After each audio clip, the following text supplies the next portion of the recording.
Good evening, friend. It's good to have you here tonight. Set the phone somewhere it can't slide. Let your shoulders come down away from your ears. Your eyes can close whenever they're ready. They don't have to wait for me, and nothing tonight asks anything of you at all. The room you're in is warm enough already. In the mountains of western North Carolina, there is a house with 250 rooms in it. When it opened in 1895, one man lived at the middle of them. In time, there were 3, and around them moved perhaps 30 or 40 more, paid in part to not be seen. We are going to stay in that house from the hour the light goes off the mountains until every bed in it is full. And I want you to notice, at the end, who is still awake. If quiet history like this is good to fall asleep to, a subscribe and a like help these long nights find the other people who want them. There's no hurry to do it now, and if you're still with me, tell me where in the world you're listening from tonight and what time it is there. Someone in a cold bedroom with one lamp on. Someone on a long dark road with a heater running. I read them. So dim your light. Let the fan hum if you have one, and come with me now, back to the 1890s, up to a ridge above Asheville, to the largest house anybody in America ever built for themselves. Biltmore.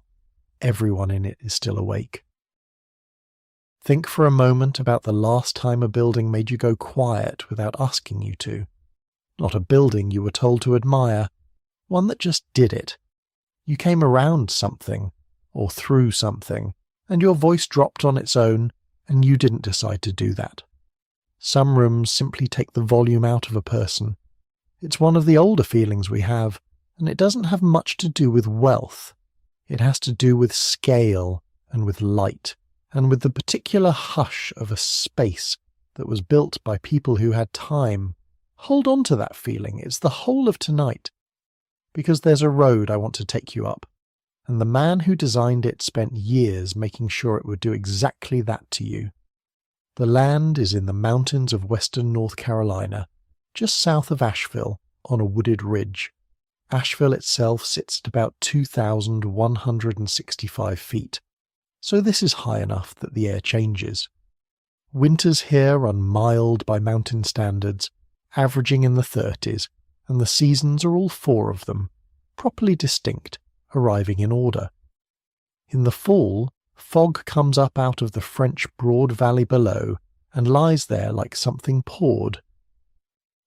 A young man named George Washington Vanderbilt II came here with his mother in the 1880s for the mountain air. He was in his 20s. He was shy, and he read constantly, and he had money enough to buy a mountain. He started buying land in 1888, when he was 25, and he did not stop for a long while. By the end, he had assembled roughly 125,000 acres. On a ridge in the middle of all that, he set a house. We're going to walk up to it now, and I want you to do it slowly, because slowly is how it was designed to be done. The approach road runs about 3 miles. It was laid out by Frederick Law Olmsted, who was the most important man in his field in America, and who was near the end of his working life when he came here. This was among the last great commissions of his career. He was an old man designing a young man's dream, and he took it seriously. And here is the thing he did, which is the reason we're starting here and not at the front door. He hid the house. For 3 miles you can't see it. The road curves and climbs through woods that Olmsted laid it through, and there is nothing to look at but trees and the shoulder of the hill and the shifting light. If you were a guest arriving in 1898, you had been travelling most of the day, and this last stretch would have felt like the longest part of it. There is no glimpse. There is no partial view through the branches to build you up. Olmsted didn't want you managed into it. He wanted the woods to go on just slightly longer than felt reasonable. And then the road turns, and it's all there at once. 375 feet of east front, pale limestone quarried in Indiana and brought here on a private railway spur that George had built for no other purpose than carrying the house to the top of the hill, stone by stone. 16 chimneys breaking the roof line, steep roofs, carved stone, turrets, a French Renaissance chateau standing on a ridge in the Carolina mountains in a country that was barely 100 years old. The architect was Richard Morris Hunt, the most fashionable architect in America at the time, and like Olmsted, he was near the end of his life. Biltmore was the last great commission either of them took, and the last enormous thing either of them made. If you'd like a number for what you're looking at, here is the one that stays with people. Under that roof there are more than 4 acres of floor.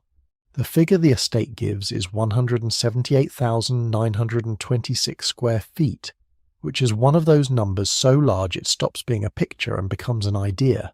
So use the acres instead. 4 acres, indoors, 250 rooms inside it, and 43 bathrooms, and 65 fireplaces, and 3 kitchens, and 16 chimneys to carry all of that away into the mountain sky.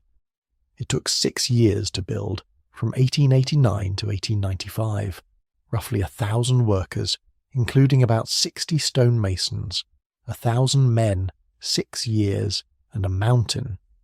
They left something behind too, which I'll show you later when we're upstairs. High up above the great staircase where the plaster was still wet, some of them wrote their names and the date into it with a finger or a nail. It's still there. You can see it today. 130 years of visitors have walked underneath it looking at a chandelier, and up above them, in the plaster, are the men who put the chandelier there. But we're not here for the building of it. We're here for one evening in it, once it was finished and somebody actually lived here, and that evening is starting right now because the light is beginning to change. Look west while we're still outside. The house faces out toward Mount Pisgah, and Olmsted arranged the sight lines deliberately so that the estate's designed landscape ran straight out into mountains that George Vanderbilt didn't even own. He borrowed the view. That was the idea. The garden was supposed to end somewhere out there in country that belonged to nobody. In late afternoon that whole western range goes through its colours. Blue, then a kind of soft rust, then a blue again that's much deeper than the first one. It takes a while. Nobody hurries it. There's a phrase for this part of the day in old country houses: the light going. Not the sun setting, which is an event, but the light going, which is a process, and one that people used to organise their evenings around because they had to. A room that was perfectly usable at 4 is unusable at 5 if nobody does anything about it. So the hour when the light goes is the hour when a house like this changes hands. The outdoor people come in, the indoor people start moving, and between the last usable daylight and the first properly lit room, there is a stretch in which an enormous amount of quiet work gets done by people who will not be in the room when it's finished, and as it happens, something starts happening inside the house that you can see from out here if you know where to look. Windows begin to come on. Not all at once, not in a wave.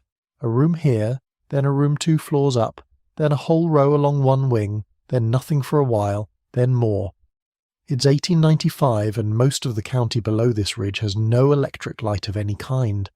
Many of the families down in that valley are still using outhouses, and up here, on this hill, a house with 250 rooms in it is quietly turning itself on, one room at a time, using electricity that it makes for itself in a building of its own. We'll go and see how that's done. It's one of the loveliest things in the whole house, and it's the thread I want you to hold tonight. But not yet, because the doors are opening. Come inside with me now. You're expected. There's a fire lit in a room 90 feet long, and the tea things are already out and somebody put them there about 20 minutes ago and has already gone. And underneath all of it, quietly, the light is being held in reserve. The room you've just come into is the longest one in the house. It runs 90 feet. That's a strange length for a room. It's long enough that a person at the far end is a small figure rather than company. Hunt knew that, and he did something about it. Along the length of the gallery there are fireplaces, and above them painted limestone overmantels, and they break the room visually into thirds. So you don't read it as one enormous corridor. You read it as 3 rooms that happen to share a floor, and you can sit in any one of them and feel held. We'll sit in the middle one, near the fire, which is where the family sits. On the walls are tapestries, 3 of them, and they're older than almost anything else in the country.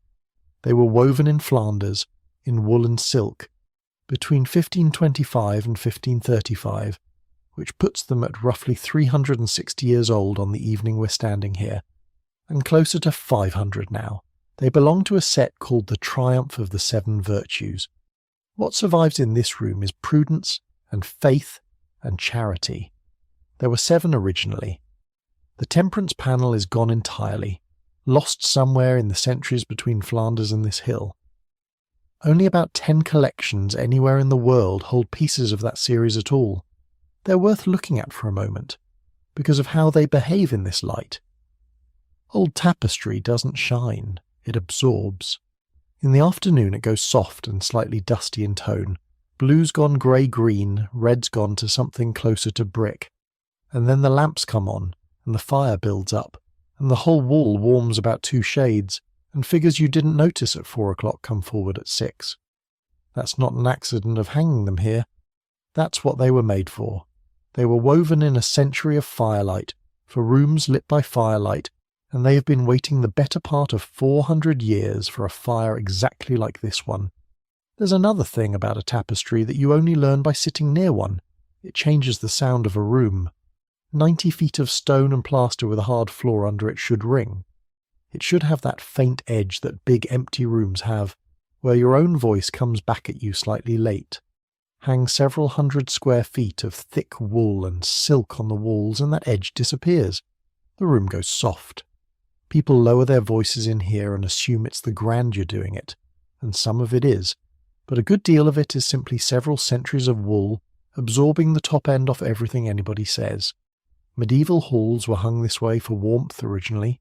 Cloth on a stone wall is insulation, and a draughty room with tapestries in it is a warmer room, straightforwardly. The beauty came along for the ride. By the time these 3 arrived here, they had stopped being insulation and started being art, which is what usually happens to useful things that survive long enough. Now, the tea. Afternoon tea at Biltmore was not an occasion. It was a habit, which is a much warmer thing. It happened daily, as an ordinary part of the household's life, and you can tell it was ordinary because of where it moved to. In winter, it happened here, in this gallery, by this fire. In warm weather it moved out onto the loggia, which is the deep covered outdoor room just off this gallery, open to the west, looking straight at Mount Pisgah. You can imagine choosing between those 2 rooms as a small daily pleasure, fire or mountain, inside warmth or the breeze off the ridge. It also travelled. Tea happened up at Buckspring Lodge, the family's place higher in the mountains, out of doors. And it happened aboard the family's private railroad car, the Swan and Noah, moving through the country at speed with the cups holding steady. The service itself was porcelain, Minton and Spode Copeland, and a silver tea set from Tiffany that George's mother had given him. Children were sometimes included at tea, which was unusual for the time. Most households of this kind kept their children upstairs and out of the way until they were old enough to be interesting. Here they were sometimes brought down. The woman who ran this ritual, and everything that surrounded it, was Edith Stuyvesant Dresser Vanderbilt. She married George in Paris on the 1st of June 1898, and from that point on she is the practical warm centre of this house.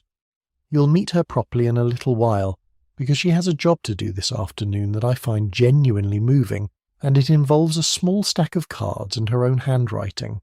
For now, just notice how she sits in a room. She engaged with this estate, not as a decoration in it. She knew the farms. She knew the people in the villages below. And after George died, it was Edith who sold 87,000 acres of this estate, land that became Pisgah National Forest. But tonight she's simply having tea by a fire under 3 tapestries in a room 90 feet long in December, with the light going. And think about the loggia for a second, because the choice between these 2 rooms is one of the small pleasures I'd most want if I lived here. The loggia is the covered outdoor room just through there, running along the western side, deep enough that rain doesn't reach the back of it, open enough that the mountain is not a view through glass but simply the thing in front of you. Olmsted made sure of that.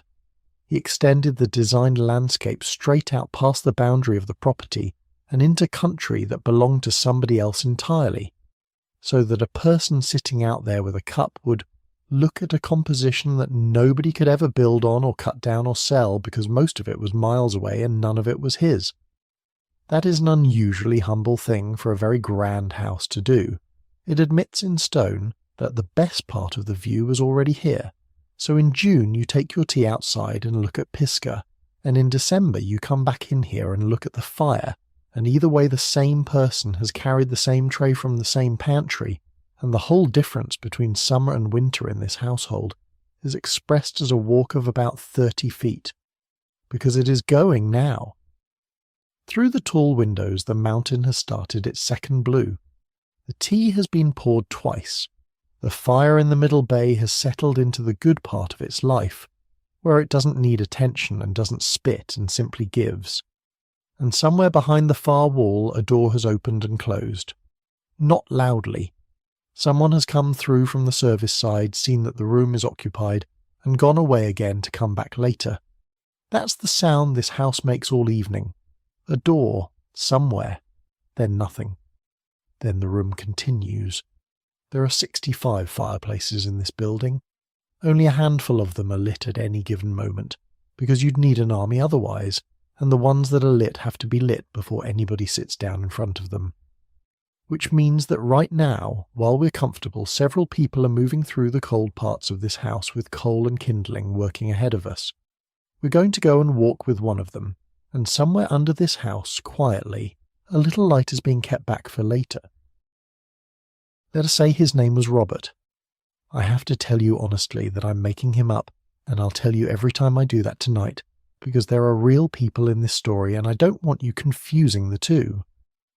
The estate kept unusually good records of who worked here.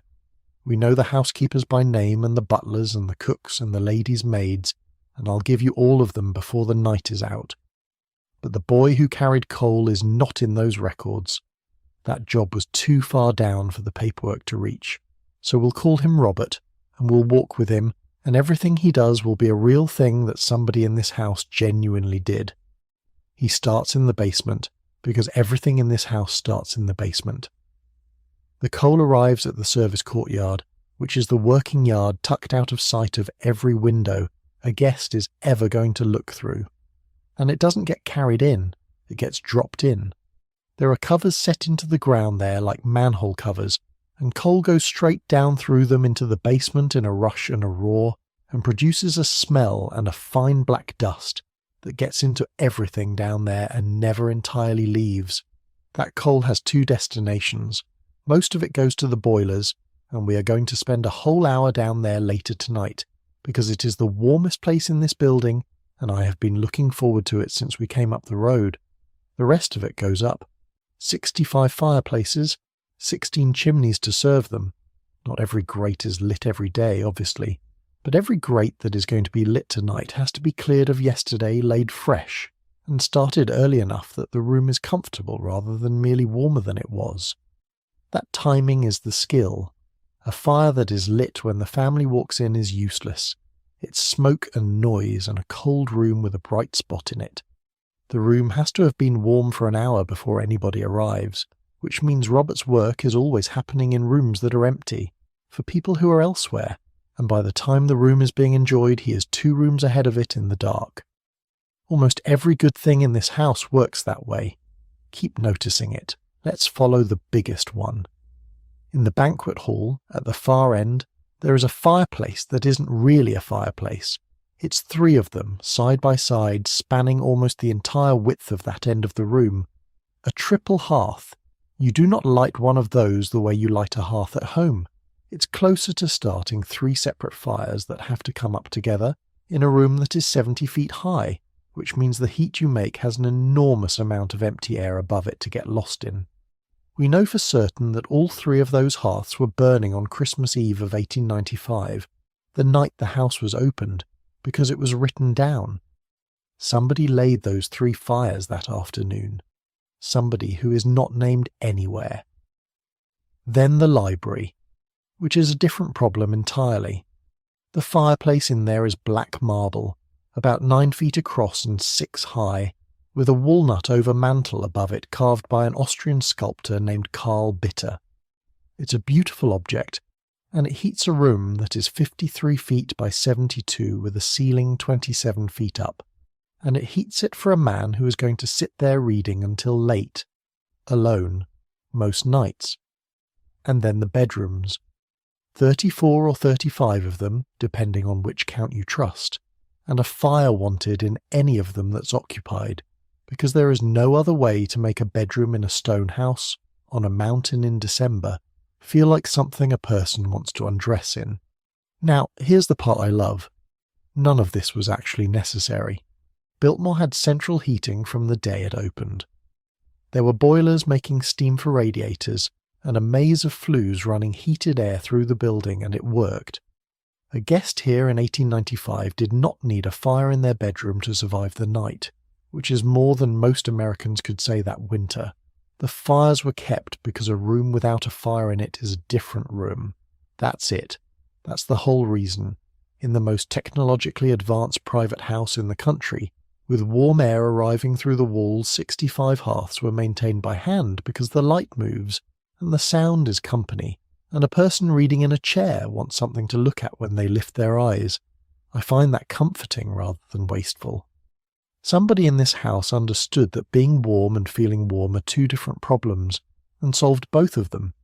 There's a whole small craft in a laid fire, and it's worth a minute because it's the kind of knowledge that used to be everywhere and is now almost nowhere.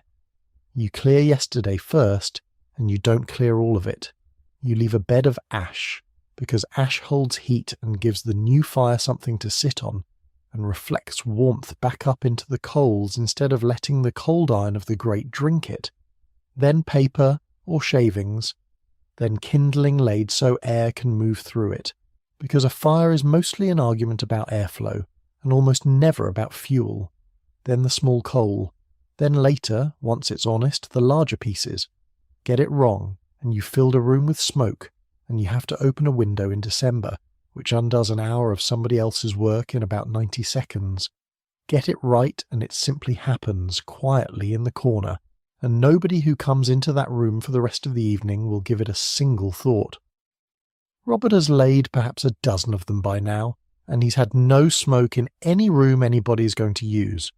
So Robert goes up and down.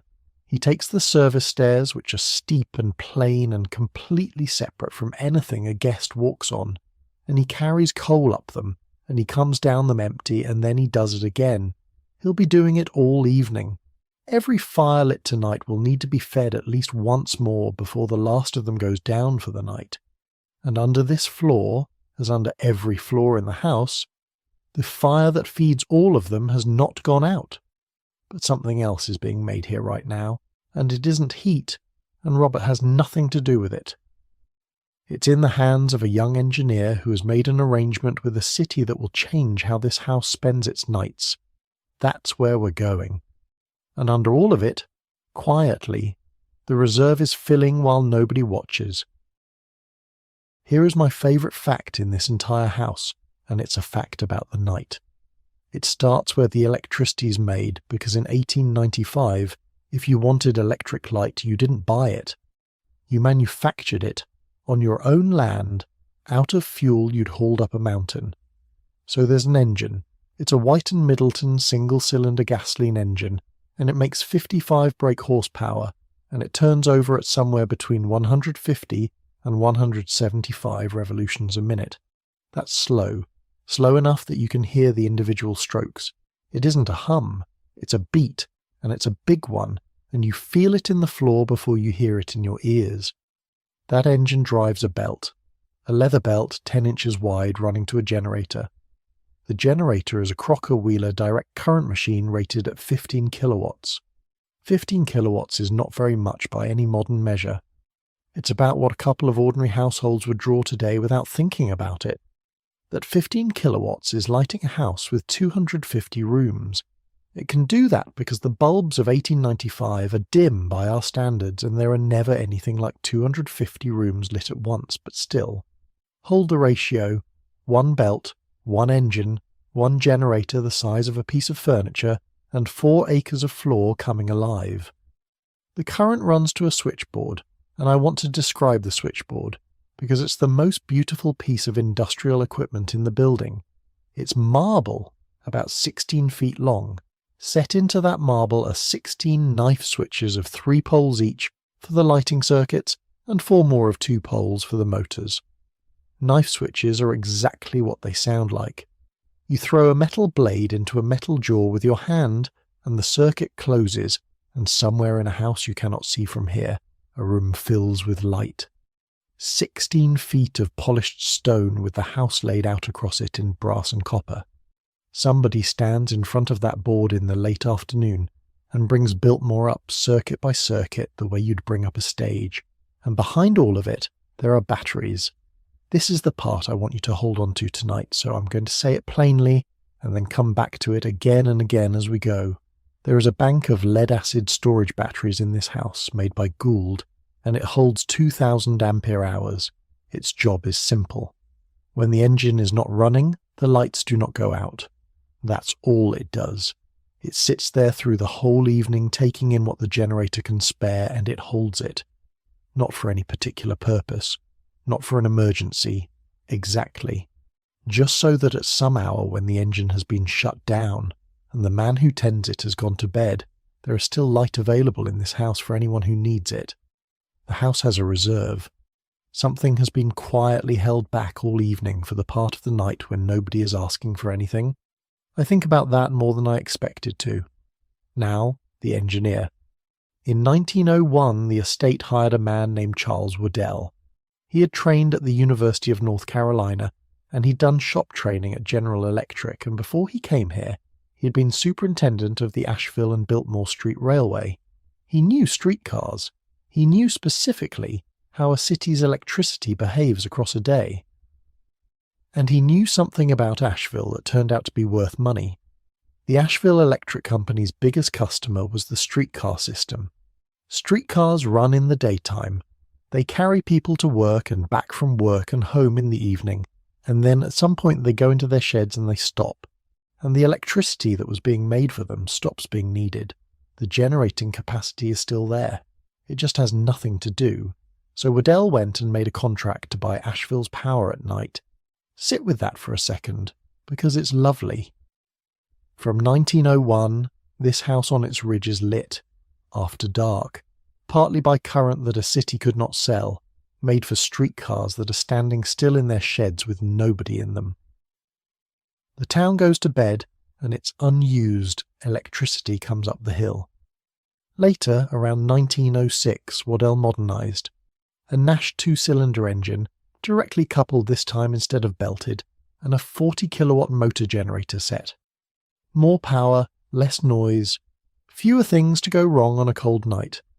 But the arrangement stayed, and the battery bank stayed, and so this house has 3 kinds of light in it. All at once, every evening, the light it makes, the light it buys from a sleeping city, and the light it has saved. Distribution is 3-wire, at 110 and 220 volts, which is close enough to what runs through the wall beside you right now that you could plug something in. I want to give you one more picture of what this means on an ordinary evening. Electric light in 1895 is not the flat even, ceiling to floor brightness you're used to. The bulbs are warm and yellow and not very strong. They don't erase shadow, they move it.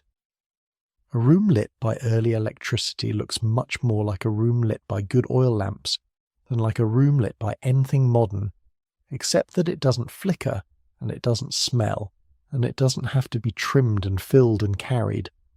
That last part is the revolution, and it's a revolution about labour more than about light. An oil lamp is a small daily obligation. Somebody fills it. Somebody cleans the glass, which gets sooty every single day. Somebody carries it to the room that needs it and carries it away again. Multiply that by a house of this size and you have several people whose whole evening is lamps. Here, a man throws a knife switch on a marble board and it's done. So the light in this house is not just brighter than the valleys, it's quieter, it has fewer hands in it, and the hands it freed up went to other work, because in a house like this nobody's hands were ever actually free. I told you we'd come back to the windows we watched from the road. That's what you were seeing. Not a house being illuminated, a house being brought up, room by room, off a 15-kilowatt machine and a bank of batteries and, in time, a contract with a streetcar company. There's one room in this house that all that light is really for. It's at the very centre of the building, and it has no ceiling to speak of, and the weather is directly overhead. Come and see it before dinner. And down below us, quietly, the light is standing by in the dark. At the middle of the house, just off the entrance hall, the floor drops away. Not far. A few steps down in a shallow octagon, with a stone balustrade running around the edge so that you can stand at the rail and look into it from the level of the hall. It is the sort of room you don't walk into so much as descend into. And everyone does it slowly because of what's overhead. The roof is glass, it's carried on a timber truss frame, and it is the only room in this enormous stone building where the sky is simply there, all the time, doing whatever it's doing. They call it the Winter Garden, and it is the warm heart of Biltmore. Not the grandest room, not the biggest, but the one the whole house arranges itself around, and the one we're going to come home to at the very end of tonight. So let's not use it up now. Let's just sit in it for a while before dinner. It's planted. Palms and flowering shrubs and greenery that has no business being alive on a mountain in December, and is alive anyway, because the glass holds the day's heat and the house feeds warmth up into it from below.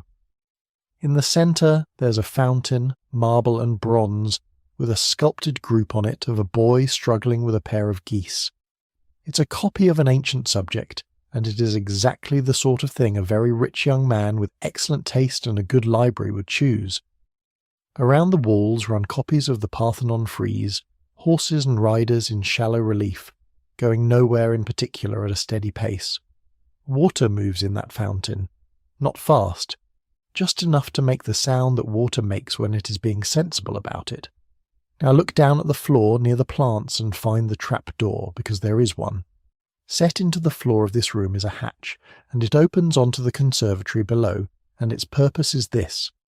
When a palm gets tired, or a flowering thing stops flowering, it goes down through the floor, and a fresh one comes up. There are greenhouses on this estate whose entire job is to keep this one room permanently at its best. So the winter garden is never out of season. It is never between things. Any evening of any month you walk down those steps, it is green. I want you to notice what a strange and gentle piece of engineering that is. The whole apparatus of the estate, the glass houses and the gardeners and the hatch in the floor, exists so that a person coming down a few steps in February meets something that is growing. Let us say his name was Thomas, and he's one of the gardeners, and he is the one who comes up through that hatch. He's real in every way except his name. The estate ran nurseries and greenhouses, and eventually one of the great managed landscapes in the country, and there were men whose work was precisely this, moving living things between a warm room upstairs and a warmer room downstairs according to how they were doing. Thomas does the changing early, before the house fills. He has a canvas he lays on the tile so the pots don't mark it. He works quickly, and he does not talk to anyone, and by the time the family comes down for the evening the room simply looks the way it always looks. That's the job. Not to make it beautiful, to make it never appear to have been made beautiful. It's worth sitting with that idea for a moment, because it explains almost everything you will see tonight. A great house of this period is not trying to impress you with effort. Effort is the thing it is specifically hiding. The whole design of the building, the separate stairs, the concealed doors, the hours everybody keeps, is arranged so that the work arrives finished and the working disappears. A guest is meant to experience Biltmore as a place where things are simply so. The fire is simply lit. The palm is simply green. The water is simply hot. We're going to spend a good part of tonight on the other side of that, and I promise you it is warmer over there than you'd think. And this room, remember, sits under 4 acres of floor. That's the figure I keep coming back to for this house, because square feet don't land and acres do. More than 4 acres of floor, all of it under one roof, arranged around one octagonal room with plants in it and a sky. It's the middle of a building that has 250 rooms and 43 bathrooms and 65 fireplaces and 3 kitchens and a bowling alley and a swimming pool below the floors, and everything in that list is out at the edges, and this is the middle, and the middle is warm and green and quiet with a little water in it. Sit down on the rail with me for a moment. The glass above you has gone from bright to grey to the deep transparent blue that comes just before it turns black. In a while you won't be able to see the sky at all, and instead the glass will start reflecting the room's own lamps back down at us, and the winter garden will close over like a lid and become the coziest place in North Carolina. In the summer you can hear rain on this roof. In winter snow lands on it and slides in slabs and then goes still. There are nights on this ridge when the fog comes so far up out of the valley that the glass just shows you grey and the room feels like a lit cabin in the middle of nothing. You will not be in here when that happens tonight. You'll be in bed by then, but the room will be, and I'll bring you back to it. There's a sound now, upstairs, doors and light feet, and the particular creak that a service stair makes when somebody is going up it, carrying something that they must not spill. Somebody has started carrying water. That's the next thing. And it's the thing that will tell you more about how this house actually worked than any of the marble will. And under this floor, quietly, there is light in the house that nobody has asked for yet. Here is the detail that tells you more about this house than the tapestries do. The guest bedrooms at Biltmore have no sinks in them. None. Not one. In a building with 43 bathrooms, in 1895, in a country where a great many families were still walking out to an outhouse in the dark, the rooms where honoured guests slept had no basin, no tap, no running water at the bedside at all. That is not a failure. It's the single most deliberate decision in the building, and once you understand it, you understand the whole evening. Because water still had to arrive, and if it isn't coming out of a pipe in the wall, it's coming up a staircase in somebody's hands. Let us say his name was Samuel. He is a footman, and he is invented, and the work he is doing right now is entirely real. He's in the basement at a tap filling a copper can.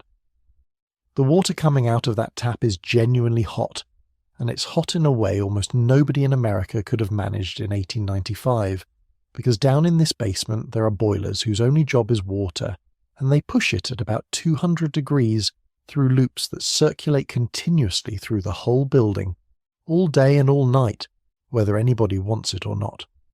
That's a bigger thing than it sounds. The house does not heat water when water is called for. The house keeps water hot permanently, moving in a circle so that hot is simply the condition of the building. Samuel fills his can from that. He puts a cloth over the top to keep the heat in and stop it slopping, and then he climbs. Not the great staircase. He will never in his life climb the great staircase carrying anything. There is a separate system of stairs in this house, steep and plain and unlit by anything decorative, running up through the building parallel to the beautiful one, and that is his route. Guests and family go up one way, the house goes up the other. At the top he comes out into a corridor, and on the doors are small brass plates. The plates carry the guests' names. I love this so much. In a house with 34 or 35 bedrooms and a rotating population of relatives and friends and near strangers, nobody on the staff could reasonably be expected to remember which of tonight's guests is behind which door. So the doors tell them. A guest arrives, their name goes on the plate, and from that moment the entire household knows who is in that room and can serve them correctly by name without ever having been introduced. Samuel knocks. He waits. He goes in. He pours the water into the basin on the washstand, checks the towels and leaves. He will do this several times before dinner for several rooms, and then again later in the evening, and possibly again in the morning. And there's a second half to the job that nobody thinks about, which is that the water has to leave as well. A washstand in this period is a piece of furniture, not a fixture. There's a basin on top and a jug beside it, and in houses without bedroom plumbing there is something underneath to take the used water away. That is simply how a room like this worked.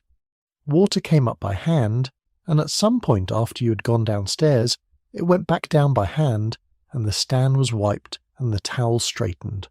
So the water goes up warm and comes back down cold, twice a day, in every occupied room, and the guest experiences none of it. They come back after dinner, and the stand is clean, and the jug is full again, and there is a fresh towel, and there is no evidence of any kind that a person was in this room while they were out. That's the trick of the whole house, really. Performed in miniature at a washstand. Not the absence of work, the absence of any trace of the work. Now. Both of these things are true at once, and I want to hold them side by side rather than choose between them. This is the most technologically advanced private house in America.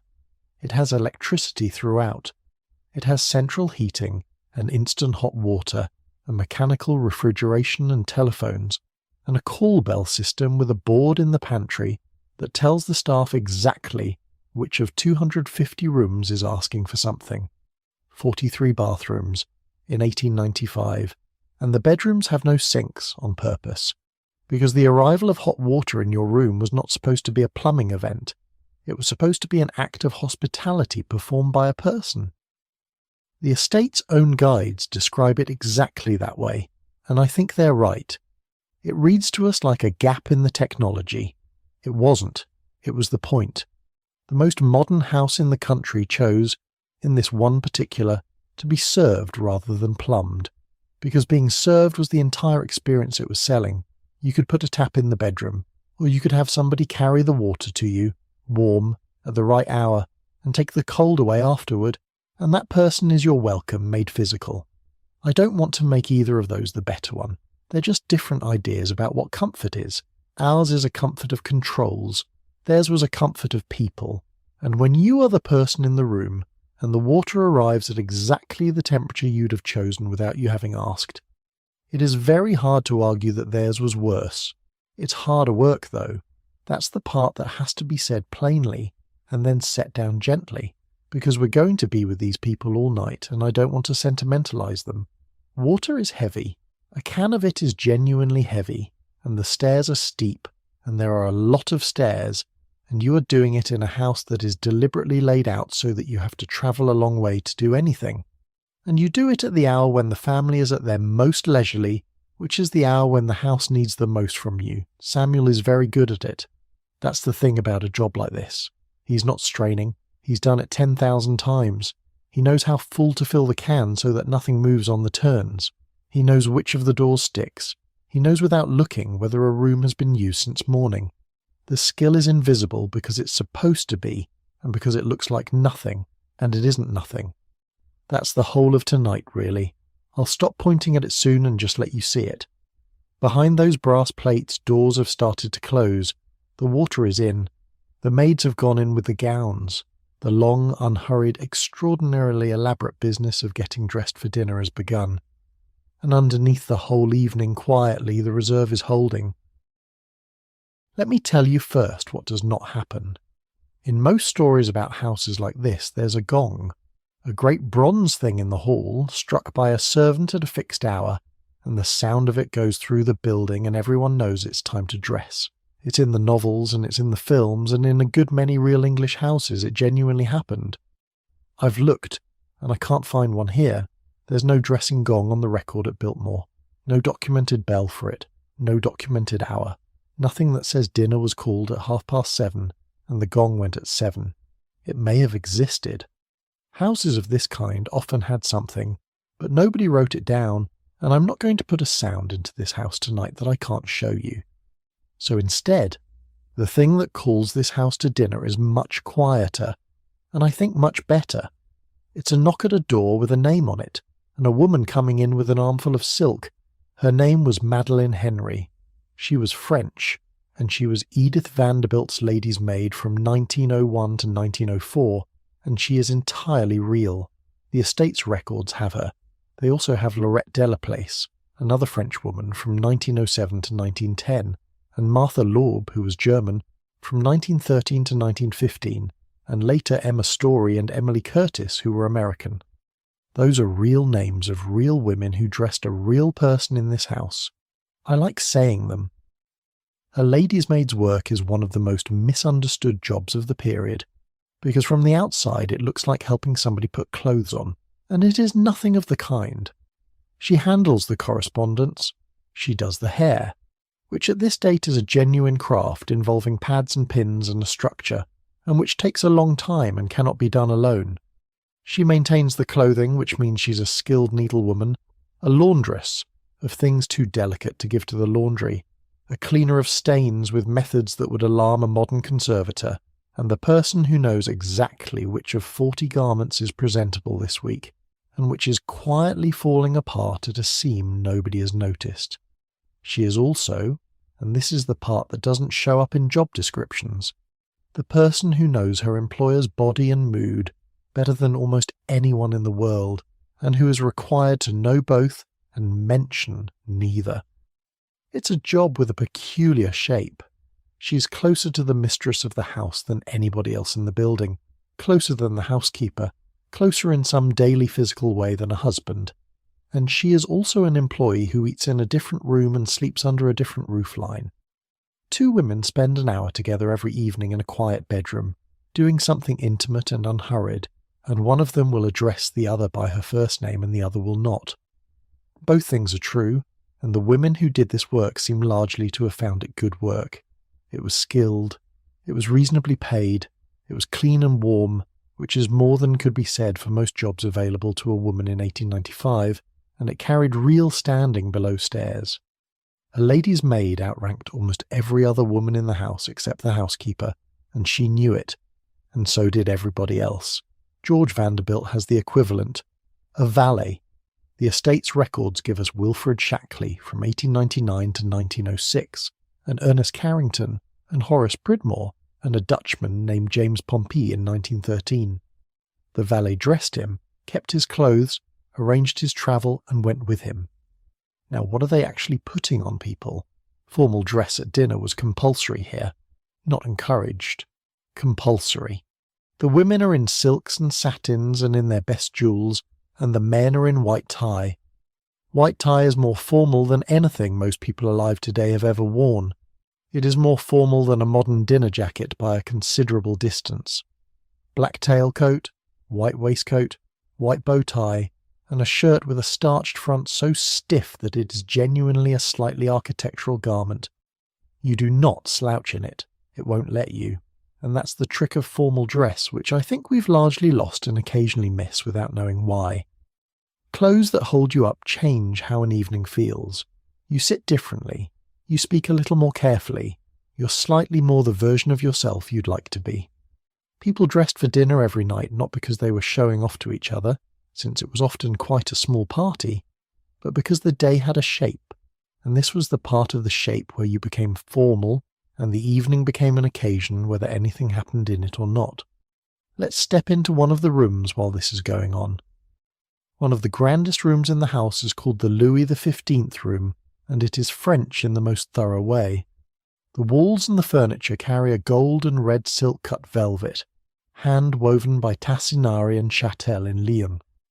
There's a marble fireplace, gilded sconces on the walls, and a gilt mirror above the mantel that throws the lamps back into the room and doubles them. A balcony opens over the esplanade, the great open ground in front of the house. This is the room where Cornelia Stuyvesant Vanderbilt was born, on the 22nd of August 1900. She was the only child of the house. 25 years later, as a grown woman with a family of her own, she chose to come back and have both of her sons in the same room. That's a very human thing to do in a house this size. Of 250 rooms, she wanted that one. And notice that it has a name at all, rather than a number. That's true of the good rooms all through this house, and it matters more than it sounds. In a hotel you get a number. Here you get the Louis XV room, and after a night or two you begin to say it, and the room becomes a place rather than an address. Half of what makes a great house feel like a house rather than an institution is that everything in it has a name and everybody uses it. The dressing takes a while. It's meant to. Nobody in this building is doing anything else. Down the corridor, doors open and close. There's a low sound of women talking through the process of it. That particular half-attentive conversation people have while one of them is doing something with her hands. Somebody laughs at something. A drawer goes. A maid comes out into the corridor with an armful of what has been taken off and goes down the plain stairs and comes back up empty.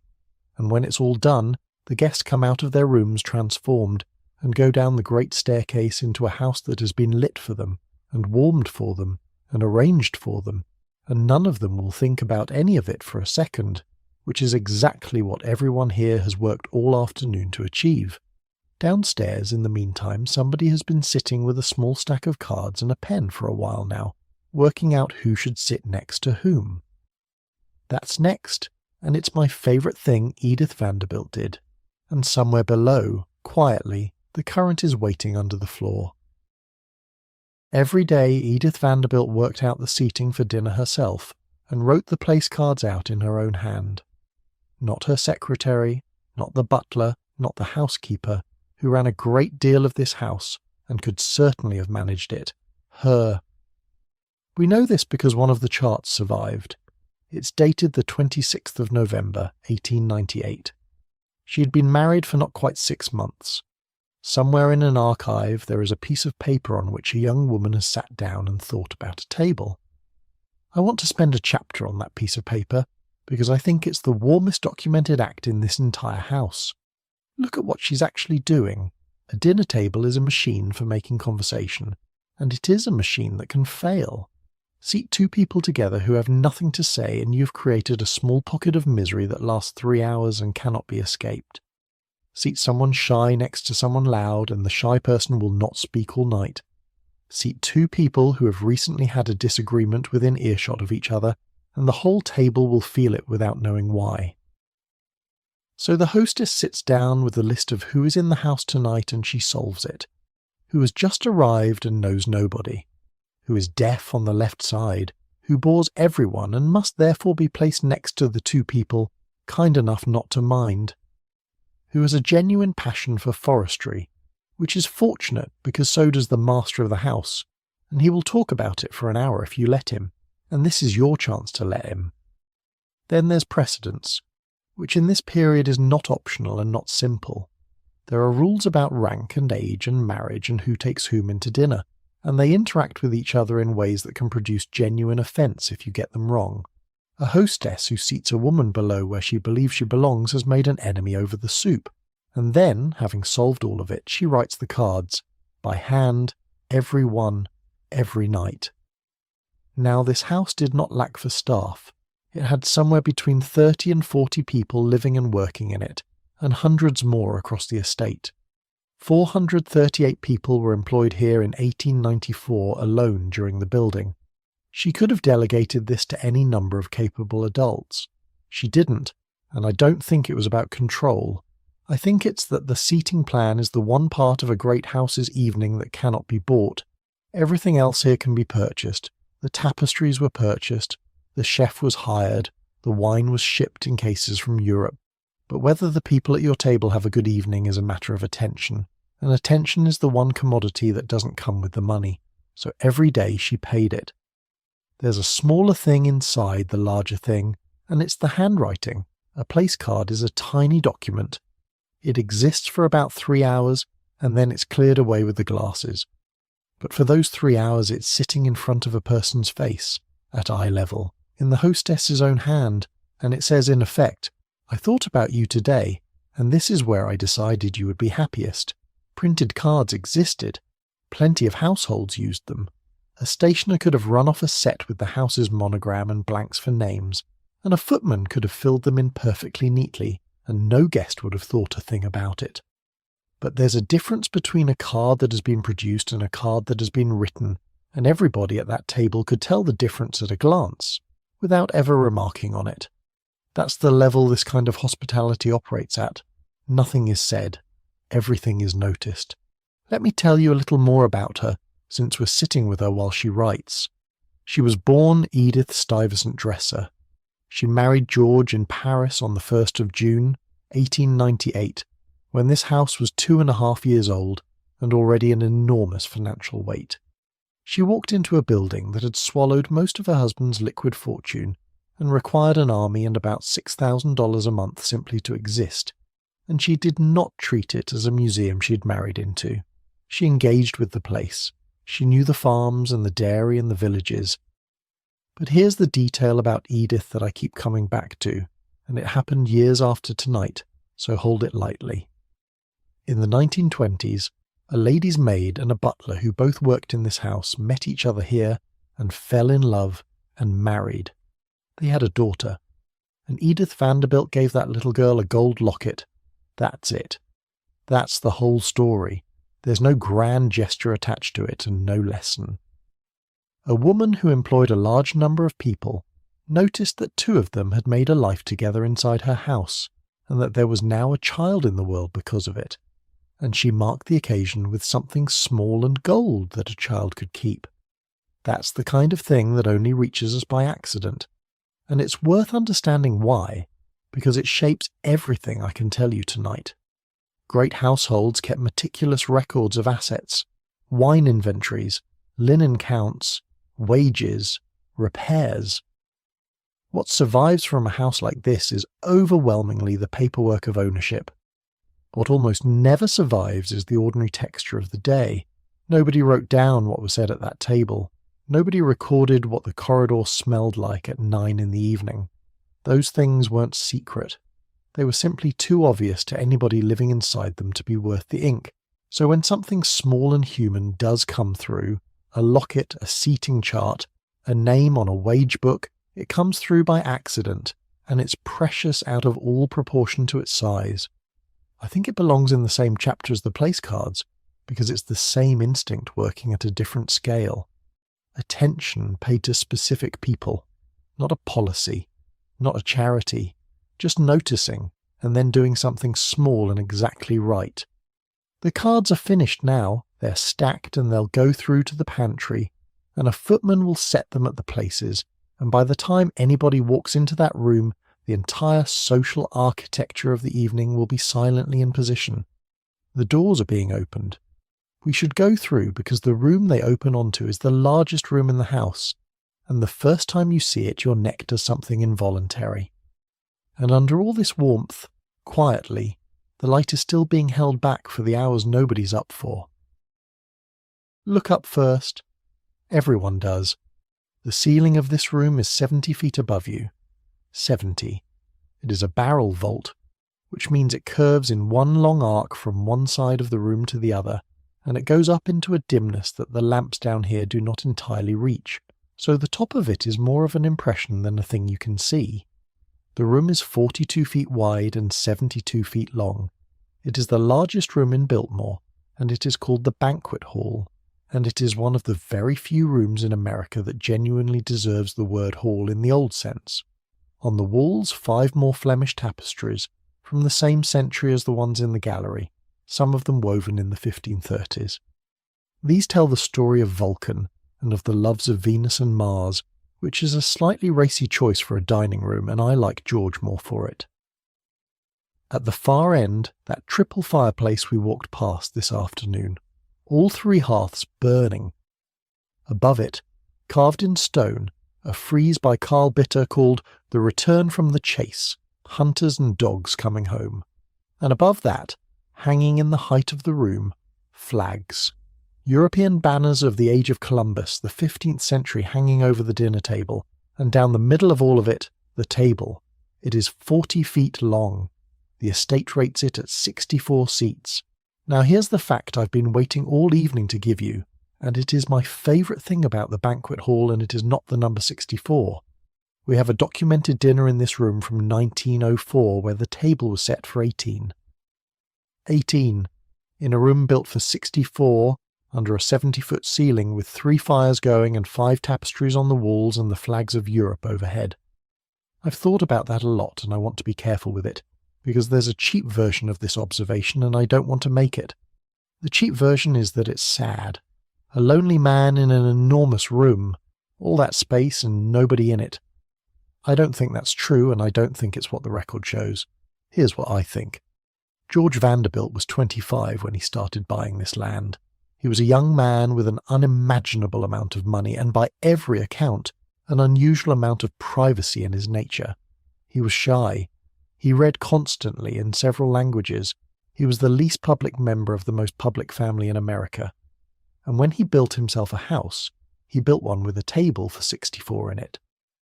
That's not loneliness. That's hope.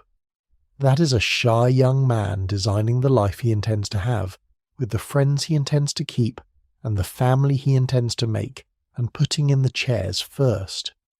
You do not build a 40-foot table if you have given up on people. The 18 at the table on a night in 1904 is not what's left over. It's what's real. Real evenings are 18 people. Real evenings are the 2 guests who came for Thanksgiving that year and stayed. The 64 is the invitation the building itself is making permanently to a future that mostly did not need to arrive in order for the house to be happy. Both things are true. It is a room built for more people than were usually in it, and it is a room in which the people who were usually in it had a genuinely good time, because they did. That part's documented too. The estate's own accounts describe guests lingering for hours over dinner, talking. Dinner was the centre of a stay here, not an interval before the evening itself. So let's put the 18 in it and look at what that actually feels like. 18 people at a 40-foot table are not spread along its whole length. They're clustered in the good part of the room near the far end. The far end of the table is in shadow and nobody minds. And a group of that size in a room of this scale produces a very particular sound, which is one of the loveliest textures in any great house. The voices don't carry the way they would in a normal dining room. They go up. The words come apart on the way to that ceiling, and what comes back down is not conversation but the sound of conversation. A warm, indistinct murmur with the occasional laugh coming through it clearly. If you were standing at the doorway, half in the corridor, you would not be able to make out a single sentence. You would only know that people were happy in there. That sound is the reason a servant can stand in a room like this all evening and not intrude. Nobody at the table can hear anyone else properly except their immediate neighbours, so the room has privacy built into its acoustics, and the footman at the wall genuinely does become part of the architecture. There's a whole small physics to a room this size that the people who built it understood far better than we tend to. Heat, for instance. 3 fires at one end of a room 70 feet high should be almost useless, because heat goes up, and there is a great deal of up available here. And it does go up. The top of that vault is warmer than the floor by a considerable margin all evening, and nobody is up there to enjoy it. What saves it is that people are not warmed by air temperature alone. They're warmed by what's radiating at them.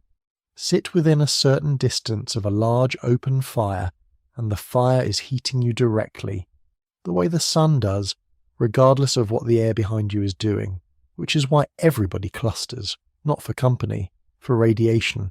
So the fire end of the banquet hall is genuinely comfortable, and the far end of it is genuinely cold, and the household simply arranged the evening round that fact rather than fighting it.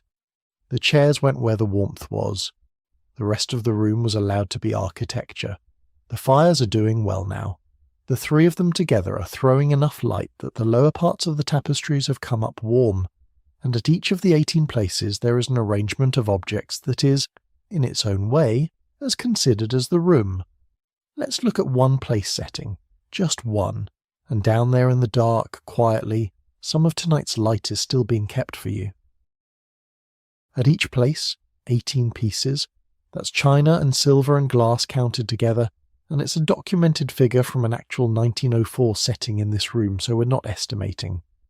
18 separate objects in front of each person, arranged in an order that everybody at the table understands and nobody at the table has to think about. 4 forks, 3 knives, 1 soup spoon, and 6 glasses. 6. For sherry, for claret, for champagne, for burgundy, for hock, and for water. Standing in a group at the top right of each place, catching the fire from the far end of the room and holding it in 6 separate points of light. The napkin is folded around the bread, so that the first thing you do when you sit down is unwrap your own roll, and the place card in Edith's handwriting propped where you can see it. The china is spode, monogrammed. The crystal is baccarat. 18 objects is a lot of objects, and modern people tend to hear that number as intimidating. It wasn't, And the reason is worth explaining because it makes the whole table make sense. You work from the outside in. That's it. That's the entire rule, and once you know it, the 18 pieces stop being a test and become a set of instructions. The outermost fork is for the first course. The next one in is for the second. By the time you reach the plate, you have reached the end of dinner. Nobody has to remember anything. The table remembers for you, which means the elaborate setting is not there to catch you out. It's there so that a person who has never been in this room before can sit down among strangers and be told, silently, by the arrangement of the silver, exactly what to do next for the next 3 hours. That's a kindness, dressed up as formality. A great deal of etiquette turns out to be that, when you look at it closely. Now, the linen. I've been looking forward to this because it's the single most quietly absurd number in the house, and I mean that with total affection. This household kept 1,139 napkins and 111 tablecloths across 62 different patterns, 62 patterns of table linen, not 62 napkins, 62 designs, each with its own set, which means somebody had to know which pattern went with which service, and which was appropriate for a family lunch, and which for a full table at Christmas, and where each of them was in the great cedar-lined linen closet upstairs, and which ones were in the wash. Most of it was hand-monogrammed by a needlewoman in Paris named Madame Dufour. I would like to stop for a second on Madame Dufour because she is a name in an inventory and almost nothing else, and yet a very large portion of the textile of this house passed through her hands. Somewhere in Paris in the 1890s, a woman sat with white linen and white thread and worked a monogram, and then another one, and then another one, across more than 1,000 napkins for a house in the American mountains that she had almost certainly never seen and never would.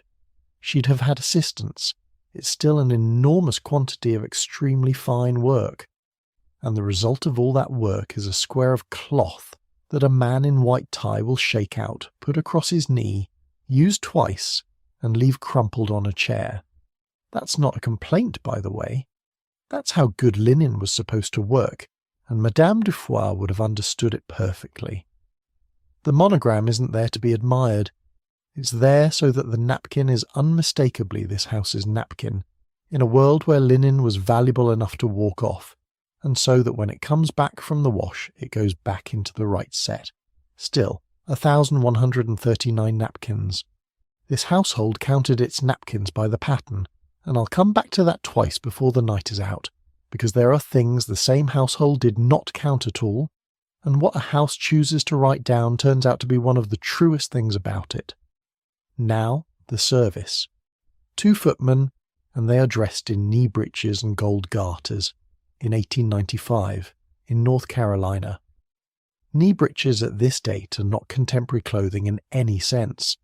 They are a costume from a century earlier, preserved for servants long after every other man had moved into trousers, precisely because they were archaic. Livery didn't follow fashion. That was the point of it.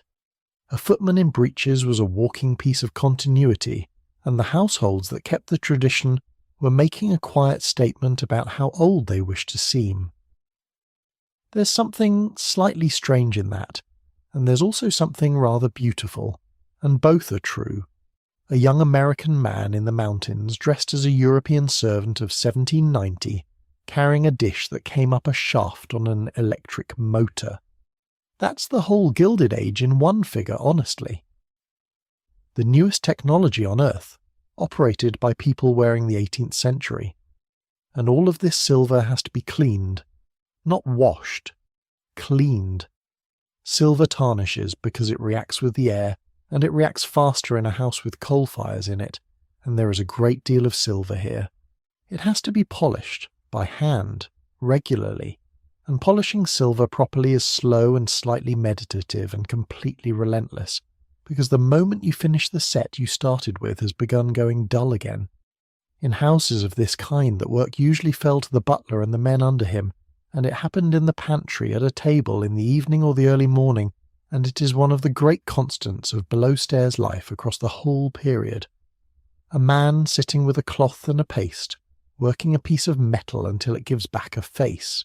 The same forks, every week, for decades. There's something almost restful in the idea, seen from here. Some jobs are finished and some jobs simply continue, and the ones that continue have their own rhythm, and the people who did them mostly didn't experience that as despair. They experienced it as Tuesday. The serving itself is choreography, and like all good choreography it looks like nothing. Plates come from the left or the right, depending on what's happening to them. Nothing is ever reached across. Nobody is ever spoken to.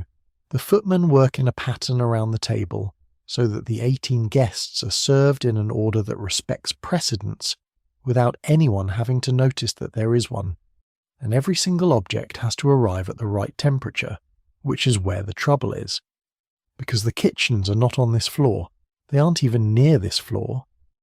The food that comes to this table has already made a journey through 3 rooms, up a shaft in a wall, into a pantry, and along a corridor before a footman ever touches it. And that journey is the most interesting piece of machinery in the entire house. Let's go down and watch it work. And beneath the whole house, quietly, the reserve goes on filling, goes on. Before we go downstairs, let's finish the meal, because you should know what's actually coming out of those kitchens tonight. Dinner here ran between 6 and 10 courses. The shape of it is standard for the period, and once you know the shape, you can read any menu of the era. Soup first, then fish, then an entree, which at this date does not mean the main course, it means a made dish, something composed and sauced that arrives before the roast. Then the roast itself, or a releve, which is the substantial meat course of the evening, then game with salad, then dessert, then coffee, and with it, up to 5 wines. That's what the 6 glasses are for. Each course gets its own, poured fresh, and the glass for the previous one is taken away. Let me give you a real menu because one survived. This is Thanksgiving 1904 at Biltmore, recorded in an estate cook's menu book. Oysters, consomme royale, which is a clear soup with a set custard cut into small shapes floating in it, and the custard is made and baked and cooled and cut by hand for every person at the table. Spanish mackerel with cucumber salad. Then the turkey, raised on this estate, with cranberry jelly and peas and beets. Then calf's brains with a mushroom sauce, which will land differently for you than it did for them. It was a delicacy and a mark of a good kitchen, because organ meats are unforgiving and you cannot hide a mistake in them.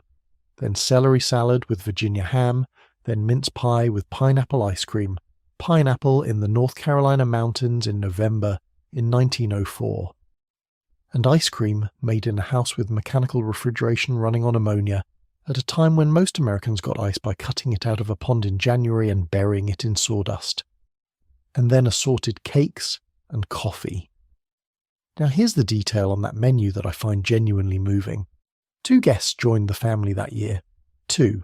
That entire meal, that whole progression from the oysters through to the cakes, cooked by a full kitchen brigade in 3 kitchens, for the family and 2 other people. And it was cooked properly. Nobody shortened it because the table was small.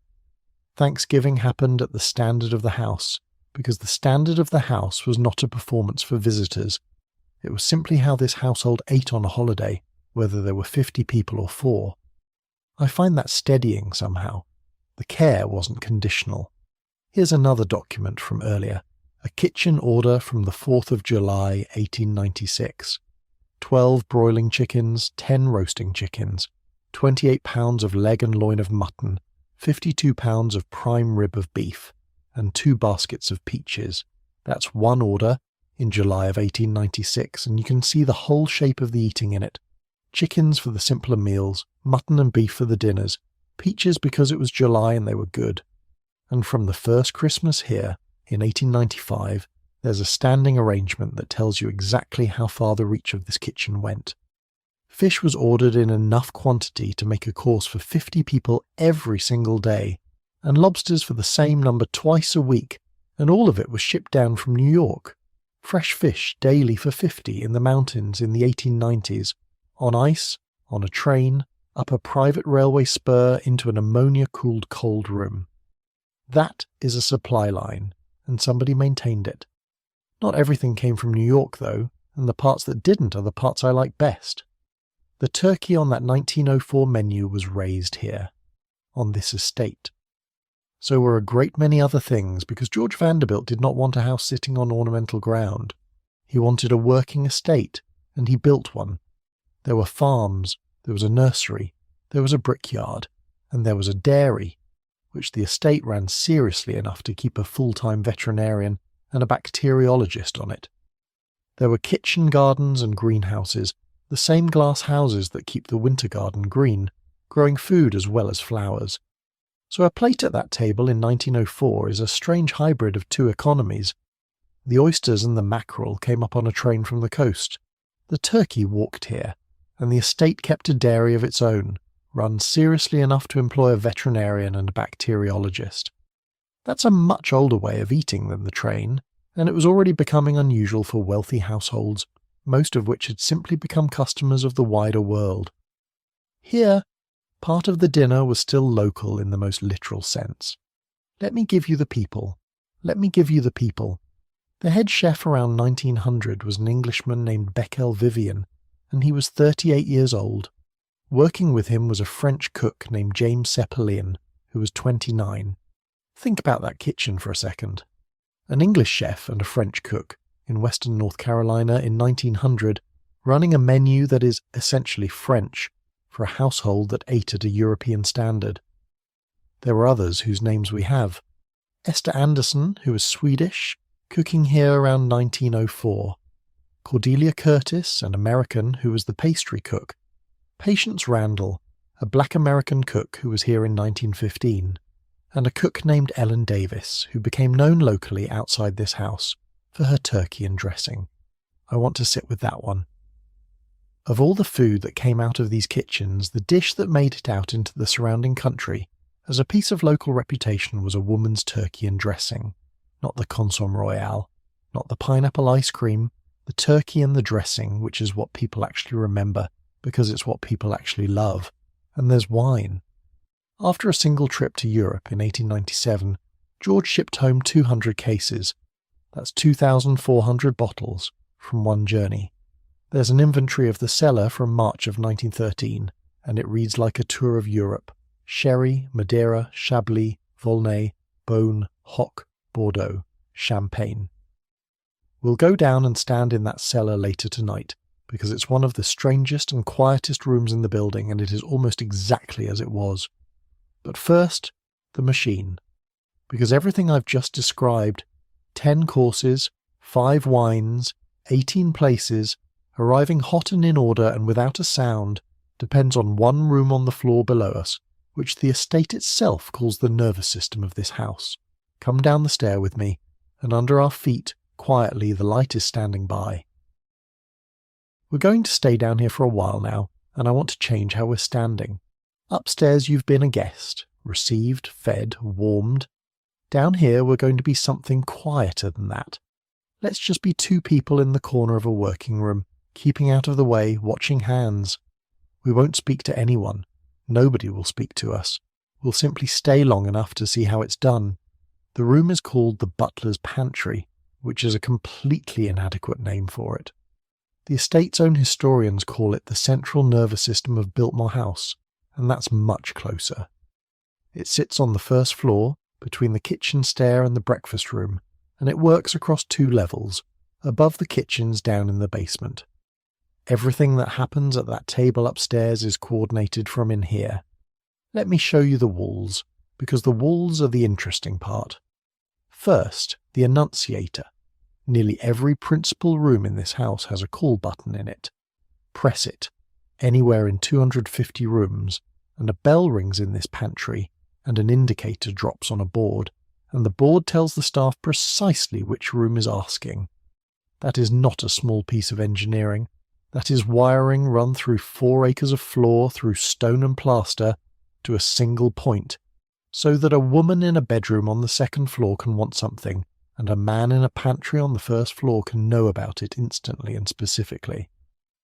Before this system, a house of this size was operated by shouting and by luck. You rang a bell and a bell rang somewhere, and somebody came, eventually from wherever they were, and asked what you wanted. Here, the house tells them first. Second, the telephone. There's a Stromberg Carlson set in this room. Biltmore had a telephone system from the day it opened, in 1895, with 6 stations and roughly 6 miles of wire running around the property, and it was expanded the following year. 6 miles of wire on a private estate in 1895. That's not for calling New York. That's an internal nervous system, connecting the house to the stables and the farms and the outbuildings so that the estate can speak to itself. Third, the warming oven, which is electric and which is one of the humblest and most important objects in the building. Plates go in it. Food waits in it. Because the distance between the kitchen and the table is long, and something has to hold the heat in the last stretch. Or 18 people get lukewarm dinner in a house that cost roughly $5 million. Fourth, small refrigerators for dairy. Butter, cream, milk. Kept cold here rather than fetched from below every time somebody needs it. And fifth, running down through the wall, 2 shafts. We'll come to those in a minute, they're the best part. Now the man in charge of this room, his name was John Burdett, and he was the butler here from 1899 to 1906, and he was English. He wasn't the only one. The estate's staff records give us a whole line of them. Walter Harvey, from 1897 to 1899, then Burdett, then Charles Spicer, from 1914 to 1921, then Arthur Charles Hopkins, then much later Herbert Noble, all of them English according to the estate's own listing. That's worth a moment. An American house, built by an American fortune in the American mountains, and the man running its dining room came from England, as did the housekeeper, and the chef came from England too, and the cook from France, and one of the cooks from Sweden, and the ladies' maids from France and Germany. This household was assembled internationally, deliberately, at expense, and the reason was competence. The great house was a European technology. The people who knew how to operate one at the very highest level had learned it in Europe, and if you wanted that standard in North Carolina, you imported it. The same way you imported the tapestries and the limestone finish and the idea of the building itself. So the man standing in this pantry has almost certainly done this before, in a colder country, in an older house. And that gave the American great houses a peculiar character which I think is genuinely interesting. Upstairs, everything was new. The money was new, the building was new, the country was new. Downstairs, everything was old. The systems, the hierarchy, the vocabulary, the way a plate was carried, all of it had been developed over 200 or 300 years somewhere across an ocean, and it arrived here fully formed inside the heads of the people who had been trained in it. So a house like this is younger at the top than at the bottom. The family is inventing what it means to live here. The staff already knows. What does he actually do tonight? He does not carry very much. That's the first thing to understand about a butler at this level. He is a manager, and his instrument is the timing of the room above. He knows where the meal is. He knows the fish has gone up and the entree is being plated. He knows which footman is at which side of the table, and how long the course has been running and when to send the next thing. He watches the door. When the last plate of a course comes back down, he starts the next one moving, and he keeps the wine right. The decanting, the order, the temperature, the pouring. 5 wines across an evening for 18 people without a single glass poured out of turn. There's a thing that happens in a well-run house, and you can feel it if you're in the room. The service has no seams. Courses simply follow each other. Nobody at the table ever waits, and nobody at the table is ever hurried, and the gap between one thing ending and the next beginning is always exactly the length that feels natural. That rhythm is not luck. That rhythm is a man in a pantry with a board on the wall and 2 shafts in front of him, quietly making decisions every 90 seconds for 3 hours. There's a small thing about the annunciator that I keep turning over. The board doesn't just tell the staff that somebody wants something.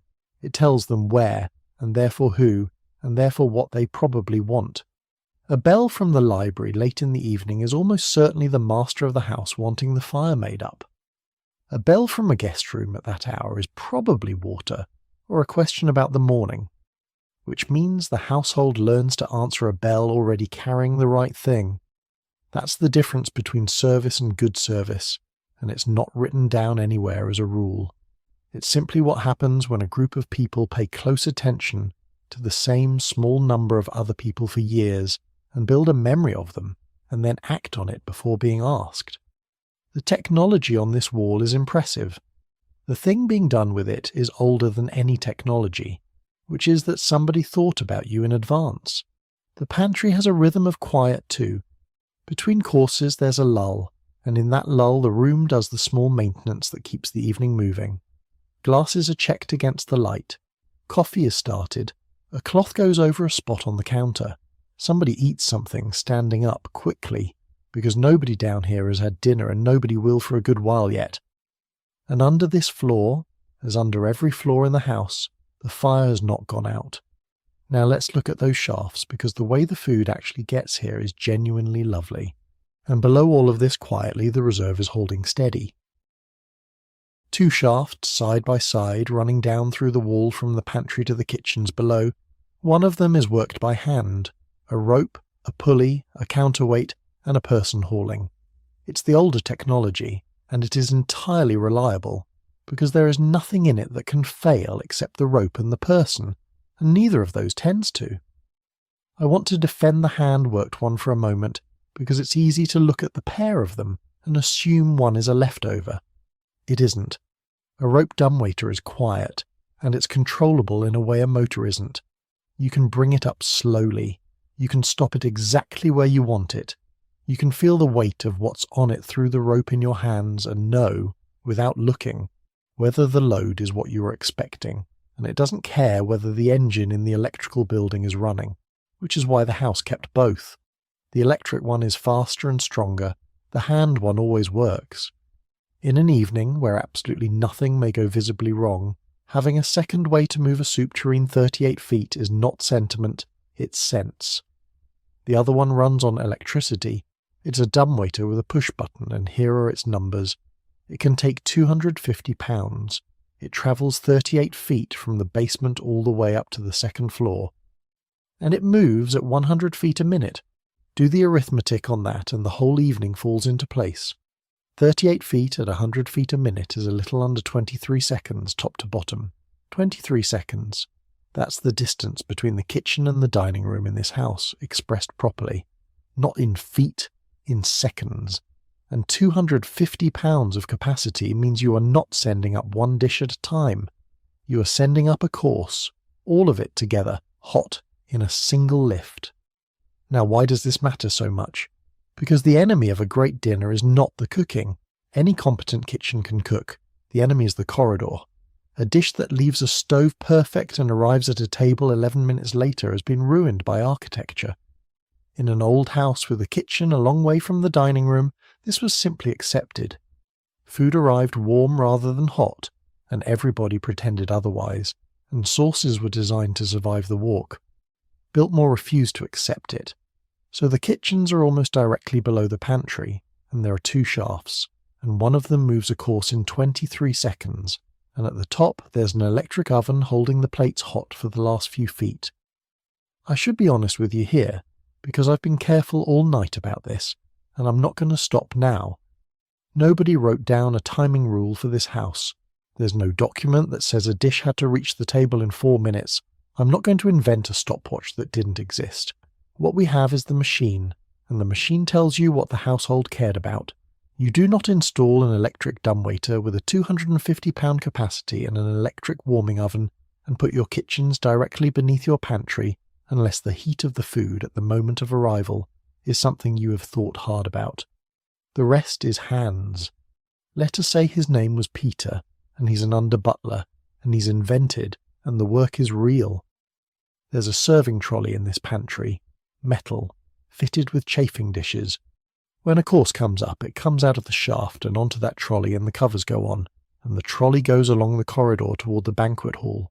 And here is my favourite piece of the whole route. In the breakfast room, there are paintings on the wall by Renoir. Behind one section of that wall there's a door, a concealed servant's door indistinguishable from the wall around it. opening from the service side into a room hung with French Impressionist paintings. Staff came through it with food and went back through it with plates, and a person sitting in that room at breakfast would experience the meal as simply appearing, in a room with no visible service entrance at all. There are other hidden doors in this house, and we'll find a couple more later tonight. There's one in the library, and there's a small hidden room behind another. Biltmore is riddled with them, and they're not for intrigue. Nobody was sneaking anywhere. They're for exactly the thing we keep circling back to tonight. The house is designed so that work has no visible entrance. Doors are the moment when the illusion could break, so the doors were hidden in the panelling and papered over and hung with paintings, which means somebody like Peter spent his working life passing through walls. I find that a strange and rather wonderful way to think about a job. He knows the house in a way that no guest ever will. He knows that this panel opens, and that the corridor behind the breakfast room connects to the pantry, and that the library's over mantel has doors on both sides of it that go somewhere. He carries a map of the building in his head that isn't the same building the family lives in. Same walls, different geography. 2 houses in the same stone, one of them beautiful and one of them useful, and they touch at doors that don't look like doors. There's a version of this that sounds cold, and I don't think it was. Because the flip side of a concealed service world is that the people in it had somewhere of their own. The corridors behind the walls were not a punishment. They were a route, and they were also, in a real sense, a room. A footman in the service passage was off stage. He could be tired in there. He could say something to a passing housemaid. He could stand still for 30 seconds. Every household of this kind ran on that. The front of the house is a performance, and performances are exhausting, and the back of the house is where you get to stop performing.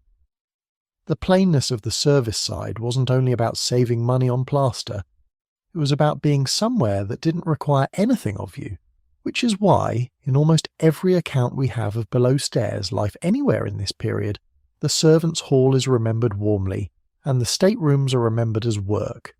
The trolley goes out, the course goes up, the pantry is quiet for 90 seconds, and then a bell rings on the board and the whole thing begins again. Down! That's where we're going. 3 rooms below us with fire in them, and under the floor of this room, quietly, the current is waiting. 3 kitchens, not one large one. 3 separate rooms, each doing a different kind of work, because heat and smell and timing don't mix well, and a household at this level didn't ask them to.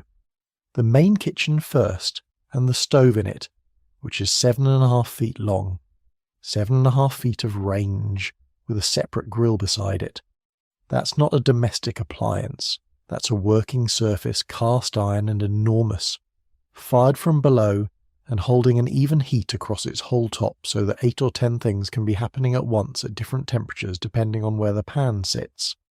A range like that is not switched on, it's brought up. Somebody lights it early and it climbs to temperature over a long while, and once it's there it stays there, and the kitchen it stands in becomes the hottest room in the building by a wide margin. In summer it must have been genuinely punishing. Then the rotisserie kitchen, and this is the one I'd want to stand in. There's a large mechanical spit in there, electric, and it's controlled by a rheostat on the wall. A rheostat is a dial. It varies the current, which varies the speed. So somewhere in this room, a cook reaches up and turns a dial on the wall, and the speed at which the meat turns in front of the fire changes. I love this because roasting on a spit is one of the oldest cooking methods that exists. People have been turning meat in front of fire for as long as there have been people and fire, and for almost all of that history, the turning was done by a hand, or a child, or a dog on a wheel, or a clockwork jack wound up like a grandfather clock. And here, in 1895, in the mountains of North Carolina, it's done by an electric motor on a dial, the oldest cooking in the world at the exact moment it was handed to a machine, and the reason it survived at all when ovens existed and were easier is that a spit does something an oven can't. The meat turns in front of an open fire, so it's cooked by radiant heat from one side while the other side rests, and the fat runs down and is caught and basted back over it. The surface browns slowly and unevenly and beautifully. Nothing steams. Nothing sits in its own liquid. A great kitchen kept a rotisserie, because roasting and baking are not the same thing, however often we now use the same word for both. What comes off that spit tastes of fire. What comes out of an oven tastes of an oven. So this room is where the game went, and the birds, and whatever had been shot on the estate that week, and hung for the right number of days and was now ready. Then the pastry kitchen, which is the coolest of the three by design, because pastry hates heat. Butter has to stay cold. Dough has to be worked in a room that doesn't fight you, and that's where I want to introduce you to somebody. Her name was Cordelia Curtis, and she was American, and she was the pastry cook here around 1904. She is real. She is on the estate's staff records, and she is, I think, the person responsible for the very last thing anybody tasted at dinner, which is a strange and rather nice place to sit in a household. Remember that, 1904 Thanksgiving, mince pie, with pineapple ice cream and assorted cakes. That's Cordelia's end of the meal. Somebody made the pastry for that pie by hand, in a cool room, hours before anybody sat down. Around her, the rest of the roster. Beckel Vivian, the English head chef. James Sepelian, the French cook. Esther Anderson, who was Swedish. Later, Patience Randall, a black American cook who was here in 1915. Those are real names of real people who cooked in these rooms. I want to keep saying them, because the whole design of this house was that you would never learn them, and here we are. Around the three kitchens there's a working world. A scullery, where the washing up happens and where the worst of the water and the grease lives. Storerooms for vegetables and for canned goods. A laundry with overhead line shafting, which means belts running along the ceiling driving the machinery below. Drying rooms, and the cold. 5 mechanically operated refrigerators. They work on ammonia. Distilled ammonia chills a brine solution, and the brine is piped out to insulated cases in the pastry room, in the kitchen, in the servants' area, and in the pantry. So the cold is made in one place and delivered to 4, like heat, like light, like water. Everything in this house is generated centrally and distributed. Let me put that in the context of the year, because it deserves it. In 1895, refrigeration for ordinary Americans meant ice. Ice was cut out of frozen ponds and lakes in the north in winter, in blocks, with saws, by men standing on the ice. It was packed in sawdust in ice houses, and it slowly melted all year, and you bought what was left of it from a man with a cart. That's how food was kept cold. That was the technology. And here there are 5 machines making cold out of ammonia and electricity, continuously on a mountain in November. Think for a moment about what that does to a kitchen's imagination. If you can rely on cold, you can plan. You can bring fish 200 miles inland. You can make ice cream in a season with no ice in it. You can prepare things a day ahead. The menu upstairs is only possible because of the machinery down here, and the machinery is the least visible thing in the entire building.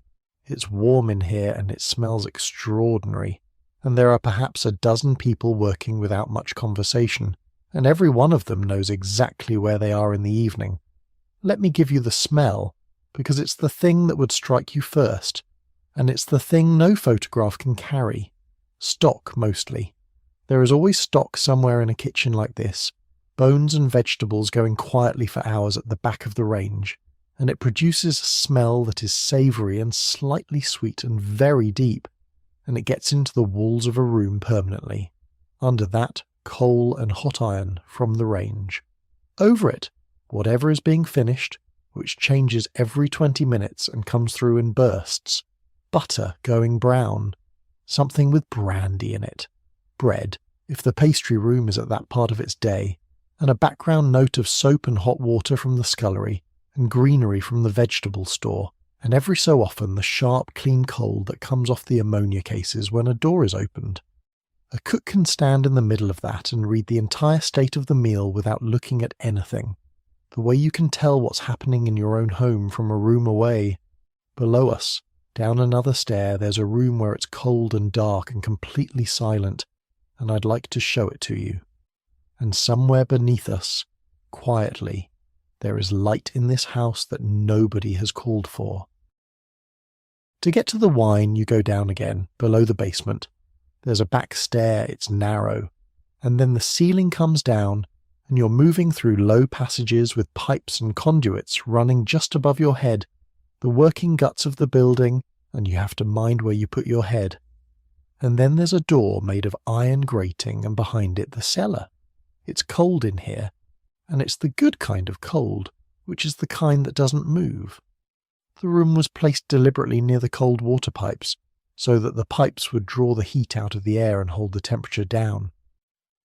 I have to tell you that it didn't entirely work. The estate's own correspondence shows the cooling was unreliable, which is a very human detail.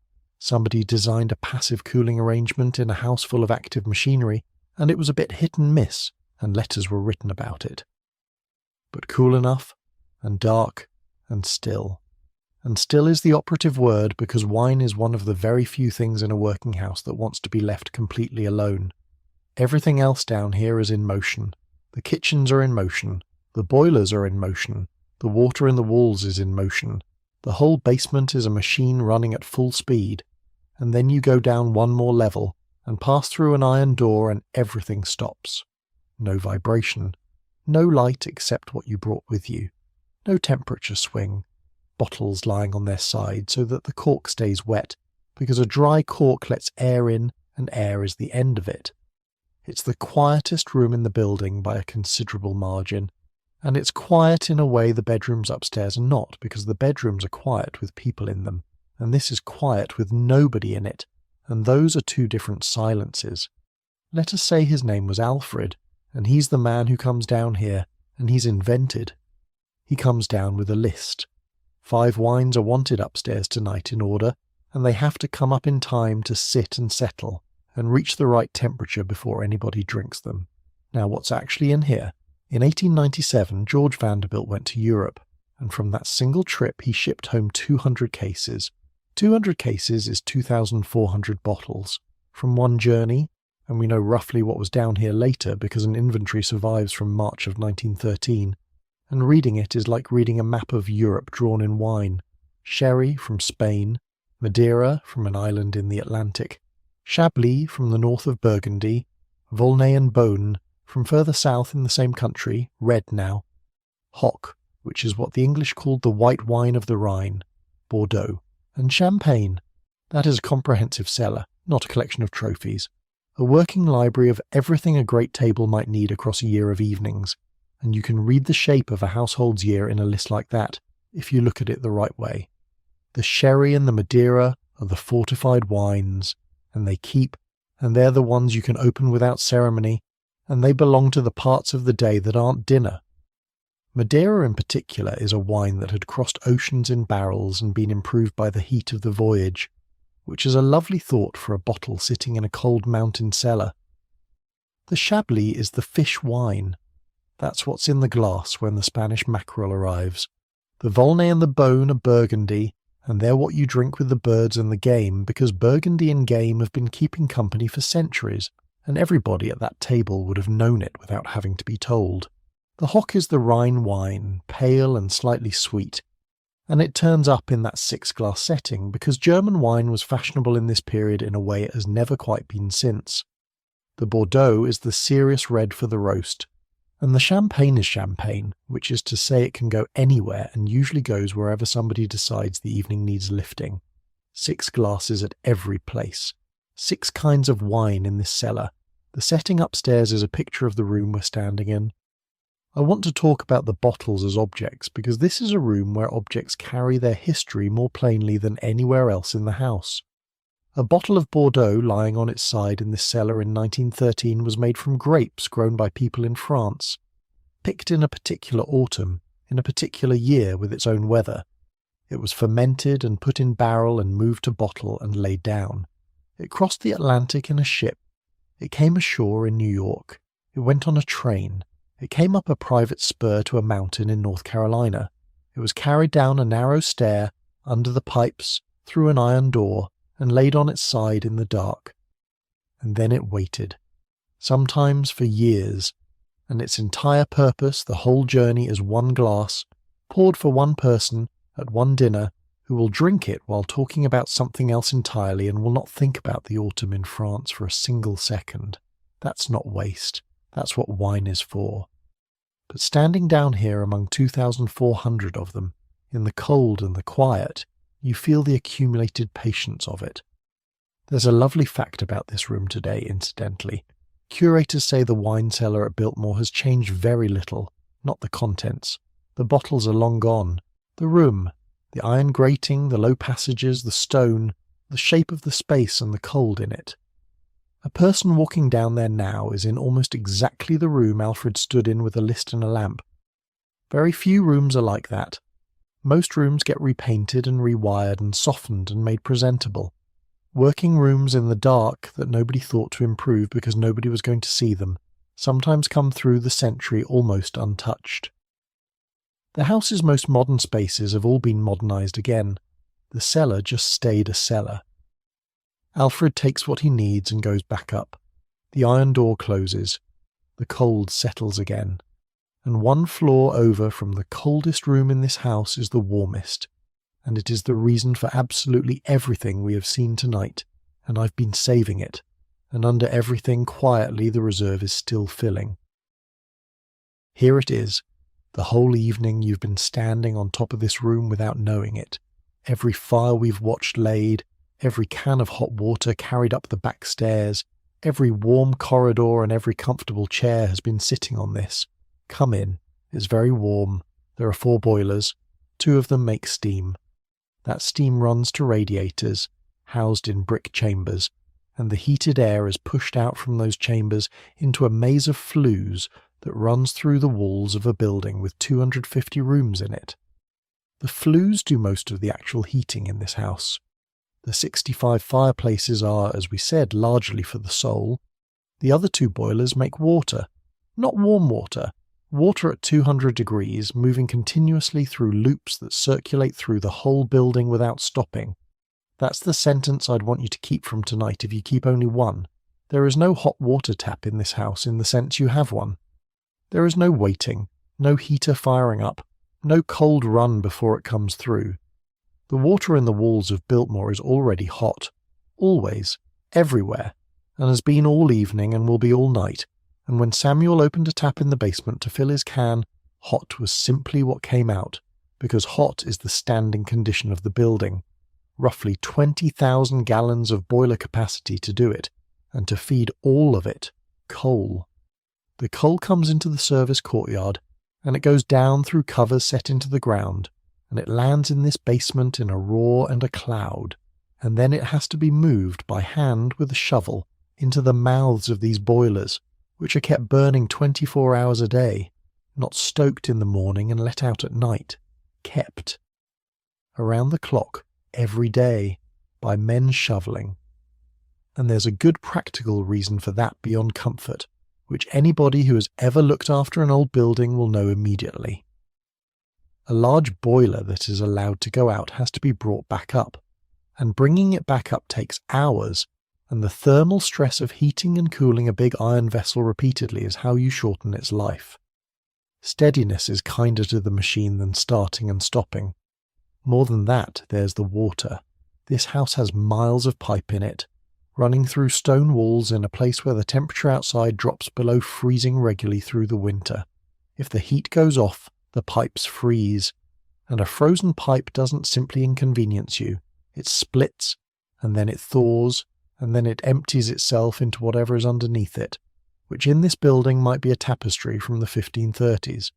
So the fire under this house is not really a comfort system at all. It's the thing that keeps the house from destroying itself, which is why it never ever goes out, and why somebody is always down here. Let us say his name was Walter, and he's invented, and everything he does is real and documented as work that happened in this room. He's in shirt sleeves. Everyone down here is, in January. There's a rhythm to the shoveling that isn't fast, because you can't work fast for a whole shift, and he's not trying to. Open, feed, close. Read the fire. Wait. Open, feed, close. The light in here is orange, and it moves, and it's the only room in the house lit by something other than electricity or a domestic hearth, and it throws his shadow up the wall behind him, enormous and then small again. The sound is a kind of breathing. The draw of the fire, the settle of coal, the tick and knock of hot iron and expanding pipe, and under it the low, steady note of water moving in a loop. Now let me tell you what this actually means for tonight, and for you. Upstairs, right now, 18 people are at a table under a 70-foot ceiling, drinking the fourth of 5 wines. They are not thinking about coal. They have never thought about coal. In an hour they'll go up to bed in warm rooms and get into warm beds and sleep. And Walter is going to be down here feeding this in the dark hours while they do. I want to be very careful how I say the next part, because there's a lazy way to say it that turns this man into a grievance, and he isn't one. He's a man doing skilled work in the warmest room in the county, in a household that paid better than the country around it. So here's what I actually think, and I've been building toward it all night. Everything that felt effortless upstairs tonight felt that way because of a fire down here that never goes out. That's it. That's the whole architecture of comfort, in every century, including yours. Somebody is awake. Something is being maintained. The reason a house feels like it simply is warm, rather than like it is being warmed, is that the warming has been moved somewhere you don't have to look at it. Biltmore just did it more beautifully and more literally than almost anywhere else. It put the fire directly under the floor and then put 4 acres of marble on top. There's one more thing about this room that I want to leave with you, and it's about counting. We know that this household kept 1,139 napkins across 62 patterns. We know there were 111 tablecloths. Somebody sat down and counted the linen and wrote it in a book and kept that book, and the book came through the century and reached us. Nobody wrote down how much coal this house burned, not in any record that survives. It's the number I most wanted for you tonight, and it simply isn't there. The tonnage that went down through those covers in the courtyard year after year to keep 4 boilers alight around the clock was apparently not the kind of thing anybody thought worth recording. I'm not going to make one up, but I do think the gap is telling, and it's telling in a way that's more interesting than a number would have been. A household counts what it might lose. Napkins can walk, silver can walk, wine has a value and a name and a vintage. Coal is just coal. It arrives, and it burns, and it becomes warmth, and warmth is not an asset. Warmth is simply the condition of the house, which is exactly what everybody in this room has spent their working lives making it. Let me give you the shape of the house right now so you can carry it upstairs with you. And a word first about banking, since I'll come back to it. Nobody wrote down a hearth-by-hearth ritual for this particular house, so take it as what any coal and wood-fired building of this scale simply required. Fires that are not going to be watched get damped down so they burn low and slow instead of bright and fast. It's the ordinary practice of the type, everywhere, in every winter. The fires are banked. The water is still moving warm through the walls. The house is breathing slowly now. Above us, the last course is going up. The coffee is being poured, chairs are being pushed back in a room 70 feet high, and the party is going to break into 2, the way it always does at this hour, and the men are going to go through to a room papered in a dark green stripe. Let's go up and join them. It's a great deal cooler up there. And down under the warmth, quietly, the light is being kept in hand. Dinner ends the way dinner always ended in these houses, which is that the party divides. The women go through to one of the drawing rooms, or to the gallery where we had tea, and the men stay a while at the table or go through to the bachelor's wing. Later, everyone comes back together for the rest of the evening. It's a rhythm, not a rule, and it happened in more or less this shape in every house of this kind on both sides of the Atlantic for about a century and a half. We're going to follow the men, because their end of the house is the strangest, and I like it. The bachelor's wing is on the first floor, tucked off to one side, and it is genuinely a wing rather than a room. It has its own character, and it is entirely masculine in a way that is almost comic if you look at it directly, and it was clearly a great deal of fun. Start in the billiard room. Billiards at this date is a serious pursuit. Not a bar game, a room dedicated to it, with a table of enormous weight and a light over it, and men in white tie leaning across green cloth in the near dark with their coats still on. And beside the billiard room fireplace there's a wooden door. It leads through to the smoking room. That's an ordinary sort of arrangement in one sense, and a very deliberate one in another. You do not walk from billiards out into the hall and back in through another public door to get to the smoking room. You go through, privately, from one to the other. The wing is designed as a sequence so that once you're in it you don't come out until you're finished. The smoking room, originally, was papered in a dark green hand-blocked stripe, with dark red damask draperies at the windows. Hand-blocked paper means somebody printed it by pressing carved blocks onto the paper by hand, colour by colour, aligning each impression to the last. It's slow and slightly irregular, and the irregularity is what makes it beautiful, because the colours sit on the surface rather than in it, and the whole wall has a faint texture that a machine can't do. Dark green stripe, deep red curtains, low light, tobacco. I want to say something in defence of a room like this because we don't build them anymore, and I think we lost something when we stopped. A smoking room isn't really about smoke. It's about a room in a house where the standards drop half a notch on purpose. You can put your feet somewhere. You can sit badly. The conversation can wander and go quiet and pick up again 20 minutes later. It's the one room in a formal house that isn't performing, and every great house had one under some name or other. The tobacco itself was the excuse. Smoke gets into fabric, and nobody wanted it in the drawing room, so the smoking had to be sequestered. And a room that exists to contain a mild vice ends up being, by accident, the most relaxed place in the building, then the gun room next door. Its cabinets had yellow painted backs. That's a specific and rather charming detail, and the reason is display. If you are going to keep mounted birds, and this household was, you want them against a pale ground so the plumage reads. Dark wood swallows a bird, yellow gives it back. The gun room is where the day's other life lived. This estate was hunted and fished and ridden across. There were house parties built entirely around coaching and shooting. The guns came in here, and the gear and the arrangements for tomorrow morning were made standing up in this room with a glass in hand. Now, George Vanderbilt. He is the reason all of this exists, and he is the hardest person in the house to see clearly, so let me give you the one fact about him, and this wing that I think opens him up. He lived here, not in the wing as a social space. He actually lived in it, as his own quarters, from the 26th of October 1895, that's 2 months before the house opened. His own rooms were not finished, so the man who had spent 6 years and the great bulk of his liquid fortune building the largest house in America moved into the spare wing, like a guest in his own building, and waited.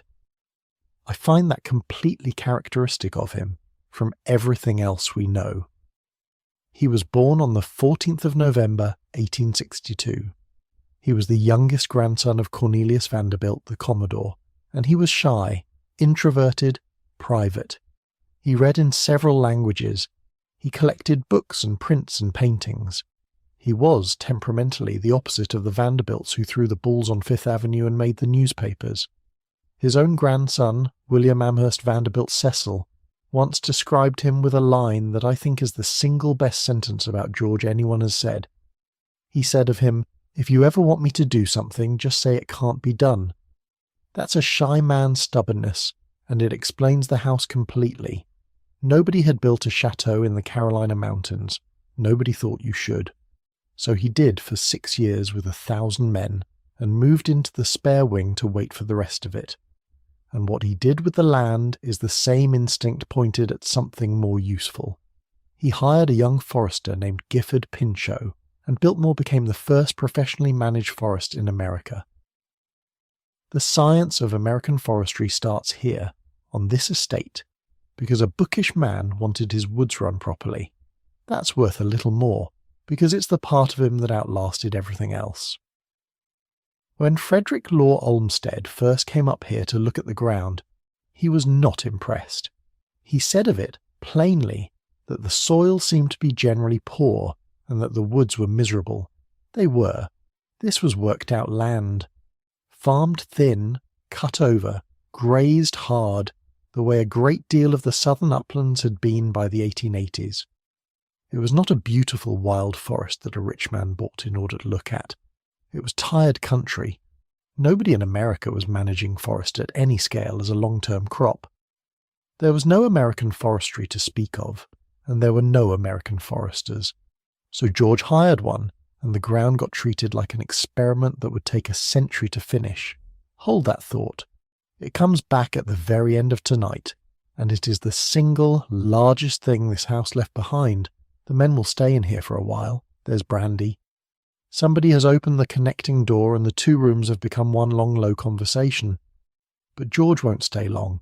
He never does. There's a room across the house that he built the entire place around, and he'll be in it before the hour's out, and it's the quietest room in Biltmore. And beneath all of it, quietly, the reserve is still there. This is the room. If you want to know what George Vanderbilt actually wanted from his life, it isn't the banquet hall and it isn't the 4 acres of floor, it's this. 53 feet wide, 72 feet long, 27 feet high, 2 stories of books, walnut bookcases running up the walls with a balcony wrapping around at the upper level, so that the room has 2 floors of reading in it, and you can stand up there and look down on the fire. Dark red damask on the furniture and at the windows. A black marble fireplace about 9 feet across, with a walnut overmantel carved by Carl Bitter, the same sculptor who did the frieze in the banquet hall. Richard Morris Hunt himself designed some of the furniture in here. A slant front bookcase, the library steps. The architect of the house sat down and drew the small wooden things a reader would need. And then look up. The ceiling of this room is an 18th century Venetian painting. It's by Giovanni Antonio Pellegrini, and it's called The Chariot of Aurora, and it is 64 feet by 32, and it is not one painting but 13. 1 central scene and 12 panels framing it. It was made for a palazzo in Venice, and it hung there, and then it was taken down and shipped across an ocean and installed above a young American's books. Aurora is the dawn. So the ceiling of the room where this man read late into the night is a picture of morning coming. I don't know whether he chose it for that reason. Nobody wrote it down. But he sat under it for 19 years. Now, the books. There are roughly 10,000 volumes on the shelves in this room. The full collection across the house has been counted at somewhere between 23 and 24,000. That's a genuine library. That's not the yardage of leather bindings that some men of this period bought by the foot to look literate. This one was read, and we know it was read, because of the single most touching object in this entire building. George Vanderbilt kept a card catalogue of the books he had personally read, handwritten, a card for each one, kept in drawers. He started it at the age of 12, and he kept it up until he died in 1914. The final count is 3,159. 3,159 books, over about 39 years, which works out to roughly 81 a year, every year, from the age of 12. Sit with that for a moment, because it changes the picture of this whole house. We have been walking all evening through an enormous monument to money, and the man at the middle of it was, in the deepest part of himself, a person who read a book and a half a week for his entire adult life, and wrote down every one of them. The card catalogue is a private document. Nobody was going to see it. There's no audience for it. It's the habit of somebody who genuinely wanted to keep track, for himself, of what he had taken in. You know people like this. You may be one. The list is not vanity. The list is a way of holding on to a life that otherwise slips past. And I think there's something else in it, which is about being alone comfortably. Reading 81 books a year requires a great many evenings by yourself. Not lonely evenings necessarily, just solitary ones chosen. That is a shape of life, and it's a shape most people who write about the Gilded Age don't have much patience for, because it doesn't produce anecdotes. Balls produce anecdotes. Feuds produce anecdotes. A man reading in a chair produces nothing at all except a card, filed. But it's what most of the evenings in this room actually were. Not the New Year's Eve with the snow, not the Christmas with the enormous tree in the hall. Most nights, in the largest house in America, one man sat under a Venetian ceiling with a lamp and a fire and a book, and turned pages until he was tired, and then went up to bed through a door beside the chimney. If you have ever wanted a house mostly so that you could be quiet in it, you understand him completely, and you may be the only kind of person who does. Now let me show you the doors, because this room has secrets in the walls and they're lovely. On both sides of the overmantel above the fireplace there are doors. They open onto a passage that connects through to the second-floor living hall, which means that from the balcony level of this library, a person could step through the wall beside the chimney and come out upstairs on the family's own floor without going near the grand staircase, without crossing the entrance hall, without meeting a single guest. Picture the use of that. It's late. The house is still awake somewhere. A man who's been reading for 2 hours does not particularly want to walk down a spiral stair, cross a great hall, and go back up in full view of whoever is still up. So he goes through the wall and he's in bed. That's not a secret passage in the adventure sense. That's a shy man's shortcut, built into a mansion at the design stage by an architect who was told what his client actually needed. And there's one more. Somewhere in this room there's a carved door showing St. Peter the Martyr, and behind it there's a small hidden room, and it's called the Den. That's all we really know about it. A small concealed room off the great library behind a saint. I don't need to know more, honestly. The fact of it is enough. In a house of 250 rooms, the man built himself one more that nobody could find. Everyone needs somewhere smaller than their house, even, or perhaps especially, when the house is the largest in the country. And that, I think, is the quiet joke at the centre of Biltmore, told entirely without malice. A man builds 4 acres of floor, 250 rooms, a hall 70 feet high with a table for 64 in it, and then, having built it, he spends most of his evenings in one chair, in one room under one lamp with a book, behind a door in the wall that lets him get to bed without seeing anybody. He wasn't wrong to build it. The house gave a great many people a great many good evenings, and gave several hundred more a living, and it is still standing. But the life inside it, the actual daily texture of it, turned out to be about the size of any other life. Houses are always like that. You build for the version of yourself you're imagining, and then you live in about 3 rooms of it, and the 3 rooms you choose tell you who you actually were. His were this one, and the den behind the saint, and a wing meant for guests. The fire in here has been made up. He's in the chair. There's a lamp beside him, and the rest of the room has gone soft and dim, and above him the dawn is coming up in Venetian paint, and it will still be coming up in the morning. Down the corridor somebody has sat down at a piano, and under this whole quiet floor quietly the light is being held. Let's clear something up first, because if you've ever visited Biltmore you may be picturing the wrong instrument. At the far end of the banquet hall there's a gallery high up, of the sort that in an old European hall would hold musicians, and in it today stands a very large pipe organ. That organ was not here. It's a Skinner organ, built in 1916, and it did not go into that loft until 1998. Every evening we're describing tonight happened in a house with no organ in it at all. I mention it because it matters for the sound of the room. If you imagine organ music rolling around under that 70-foot vault at dinner, you're imagining a Biltmore that never existed, and the real one is more human and I think nicer. Here's what they actually had. A Steinway. A Model D Concert Grand, which is the full-sized instrument, the one a soloist plays in a hall. It was delivered on the 13th of June, 1902, and it was placed first in the Tapestry Gallery. That 90-foot room with the 3 fireplaces and the tapestries from the 1530s, that's where the music was, and we have a guest's own words about it from 1905, and they tell you everything about how it was used. A visitor described it as a wonderful toned concert piano, which Mr. Webb plays at any hour. At any hour, not at a concert, not at an appointed time after dinner with everyone seated, at any hour. Somebody in the house simply went and played whenever they felt like it, and other people carried on with what they were doing, and the sound moved down the gallery. That's a house with music living in it rather than performed in it, and it's a completely different atmosphere from a recital. There was a professional too. A pianist named Matty Alexander Duke played and sang regularly for the Vanderbilts and their guests through the early 1900s. I'd like to know more about her than we do.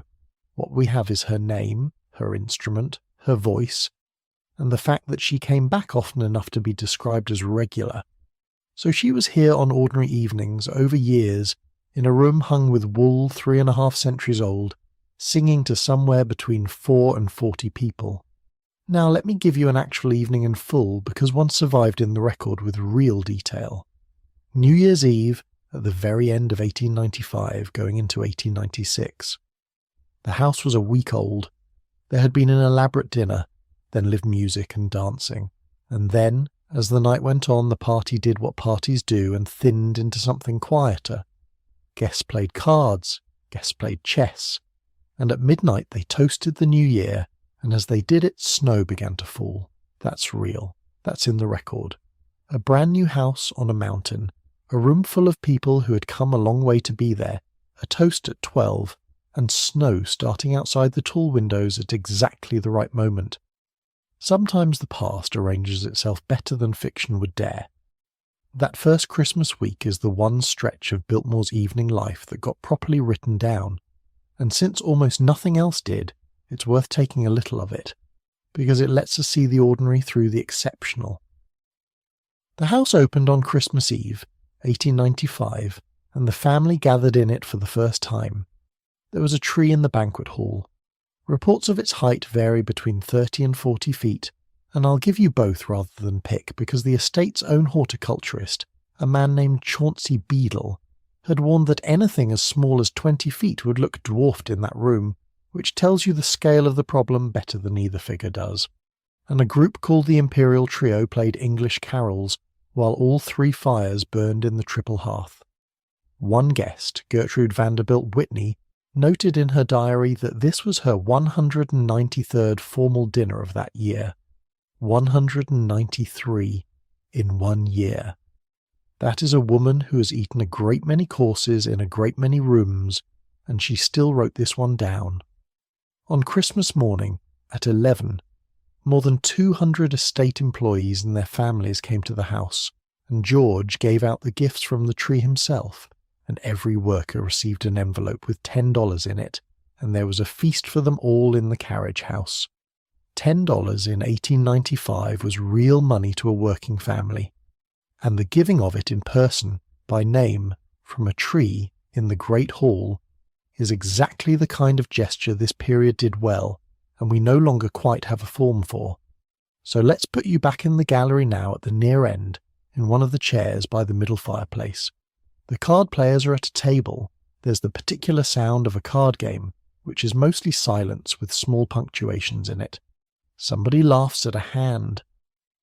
The chess players are further off and are making no sound at all. The piano's going somewhere down the room, not loudly, not for anybody in particular. And the voices from where you're sitting have gone to that state where you can hear them without listening. You can tell the shape of the sentences. You can hear when a question ends. You can't make out a single word, and you don't want to, because a conversation you cannot follow is one of the most restful sounds there is.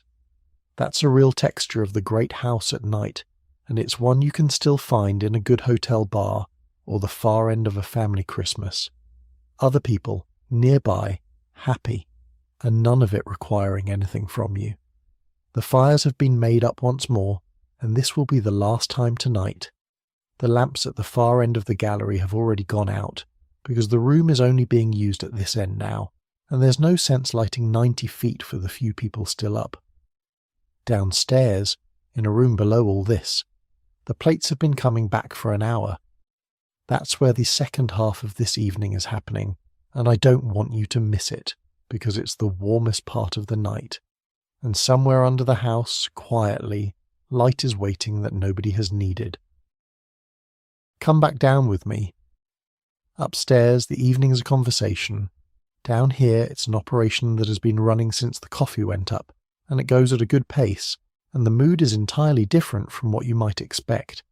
It's cheerful.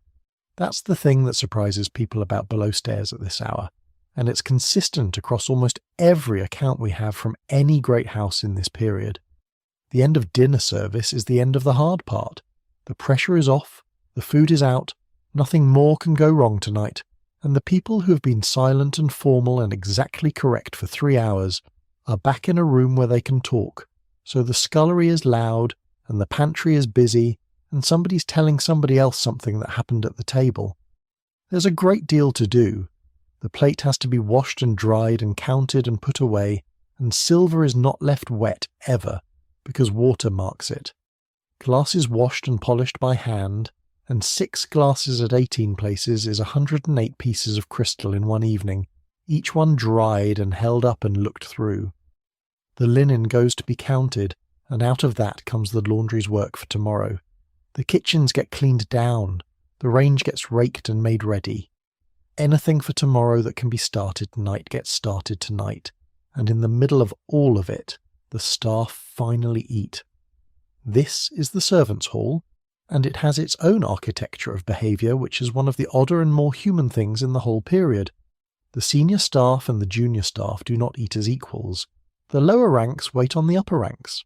There is a precedence at that table as strict as anything upstairs, and everybody knows exactly where they sit, and a new arrival learns it in about 90 seconds, which sounds absurd from here. A hierarchy inside a hierarchy.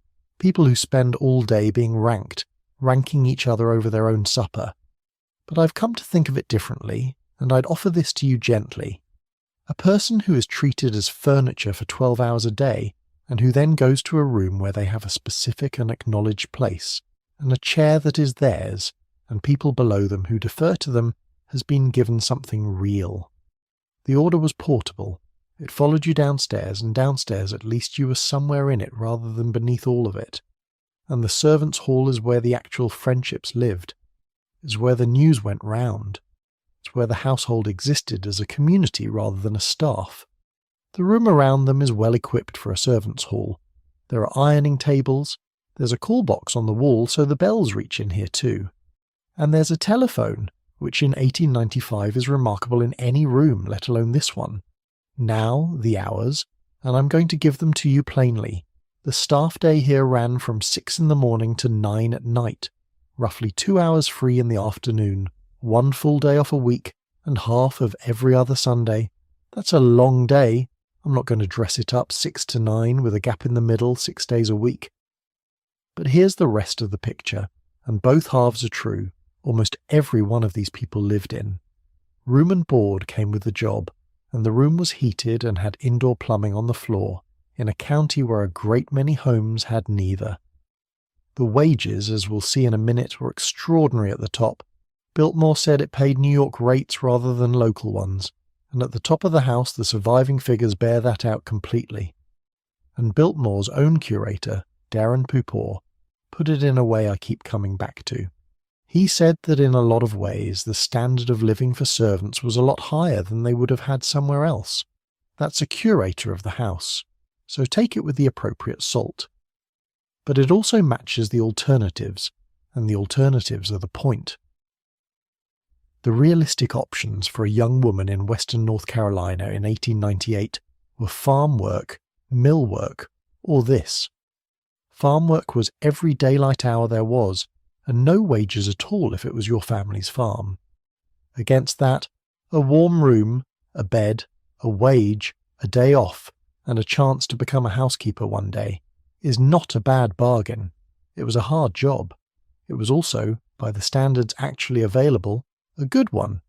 Both. Now, here's the thing I promised you twice tonight. This household counted 1,139 napkins, across 62 patterns and 111 tablecloths, and wrote it in a book, and that book survived. Nobody wrote down what the servants ate. Biltmore's own historians say so, plainly. The estate's records of the domestic staff note that documentation of the servants' quarters, their food, and their daily lives remains incomplete. The house has an oral history program begun in the 1980s, with something like 375 interviews collected, precisely because the paper record does not answer these questions. One of the estate's archivists put it exactly. Many of the documents are financial or administrative in nature, but not much sheds light on the daily lives of the people who lived and worked on the estate. So we know the pattern of the napkin under the bread roll upstairs, and we do not know what was on the plate downstairs an hour later. That's not cruelty. Nobody suppressed it. It simply was not the kind of thing anybody thought worth the ink, in the way that you have not written down what you had for lunch on any Tuesday of your life.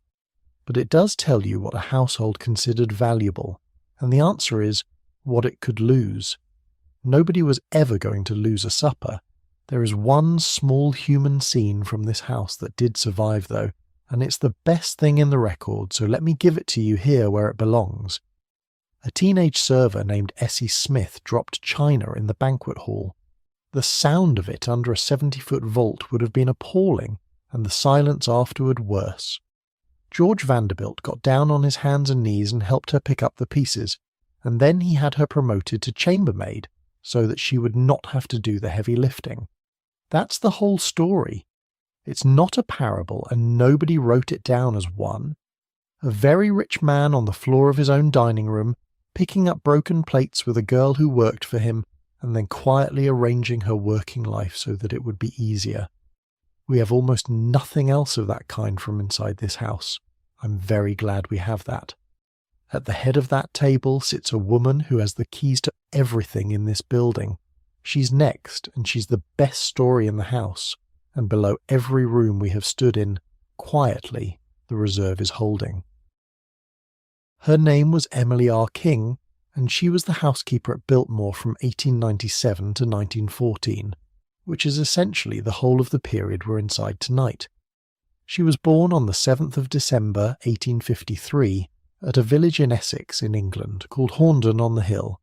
She was a widow, and she was addressed, by everybody, as Mrs. King. I want to start there, because it's a small thing that tells you a great deal. Senior housekeepers of this period were called Mrs. whether they had ever been married or not. It was a courtesy of the office rather than of the marriage. The title came with the keys. In her case, she genuinely had been married and was widowed, so the Mrs. was true as well as customary, but the convention itself is worth knowing, because it tells you what the role was understood to be. A housekeeper was not a young woman in service. She was the matron of an institution, which, as it happens, is exactly what the staff here called her. A feature in the Washington Times from 2005, drawing on the estate's archives, records that the former servants of this house referred to Emily King as the matron, and one of Biltmore's own archivists put it even more briefly in a line I think about often. Mrs. King, the archivist said, was the boss. She was. Let me show you what that meant in practice. She reported directly to Edith Vanderbilt, not to the butler, not to an agent, to the mistress of the house, personally, which put her at the very top of the household's internal structure, with a direct line to the only person above her. She supervised the female staff, and there were a great many of them, and she held the keys. That phrase is not decorative. The storerooms were locked, and the great cedar-lined linen closet, holding those 62 patterns and 1,100 napkins, was under her exclusive control. A house of this kind runs on stores, and stores that anybody can walk into do not stay stores for long. So the keys were the job. Nothing came out of a locked room in this building without going through her, and a set of keys on a chain at a woman's waist was the most accurate possible picture of where power actually sat below stairs. And the keys were only half of it. The other half was position. A housekeeper occupied a genuinely strange place in a household. She was senior to almost everyone she worked with, and subordinate to a family she was intimate with, and she belonged fully to neither side of the baize door. She ate at the head of one table and would never sit at the other. That is not an easy position to hold for 17 years, and she held it, and the people who worked under her remembered her with a title rather than a complaint. In a building full of women in aprons and women in silk, she was clearly neither, and everybody in it knew exactly what she was. Now the wages, and this is where it gets genuinely surprising. Emily King earned $300 a month. The chief butler earned $150. She was paid exactly double the butler. That is a striking figure in its own right, and it's more striking when you set it against the world outside. A study of millionaire households in New York, published in 1903, gives the going rates in the Great Manhattan houses. A superintending housekeeper, $50 to $150 a month. A chef, $100. A head laundress, $30. A lady's maid, $25 to $40. A chambermaid, $18 to $25. Mrs. King in North Carolina was earning double the top of the New York range for her own job. Biltmore said it paid New York wages. On this evidence, it rather understated the case, and there's something else in that number worth pointing at. In an English house of this period, the butler out-earned the housekeeper, more or less as a rule. Here it was flipped, and flipped by a factor of 2. That inversion is quietly, distinctly American. This household imported its butlers and its housekeepers from England and then paid them by its own logic, which was that the person who ran the whole domestic operation was worth more than the person who ran the dining room, regardless of what the old country thought. She had other things too, which say as much as the money does. She was given riding horses of her own, and she was allowed to keep dogs in the house. Those are not small privileges. Those are the privileges of somebody the family genuinely valued and wanted to keep. A housekeeper with her own horses at a great estate is a housekeeper who is being told, without anybody having to say it, that she is not going anywhere and that everyone would like it to stay that way. Now let me finish her story because it doesn't end in this house, and I want you to have all of it. George Vanderbilt died in 1914. Mrs. King had been running his household for 17 years. She resigned. She married a widowed farmer named W.C. Jones. In the early 1920s, she was in Apopka, Florida, running a boarding house of her own, and she called it the Biltmore Inn.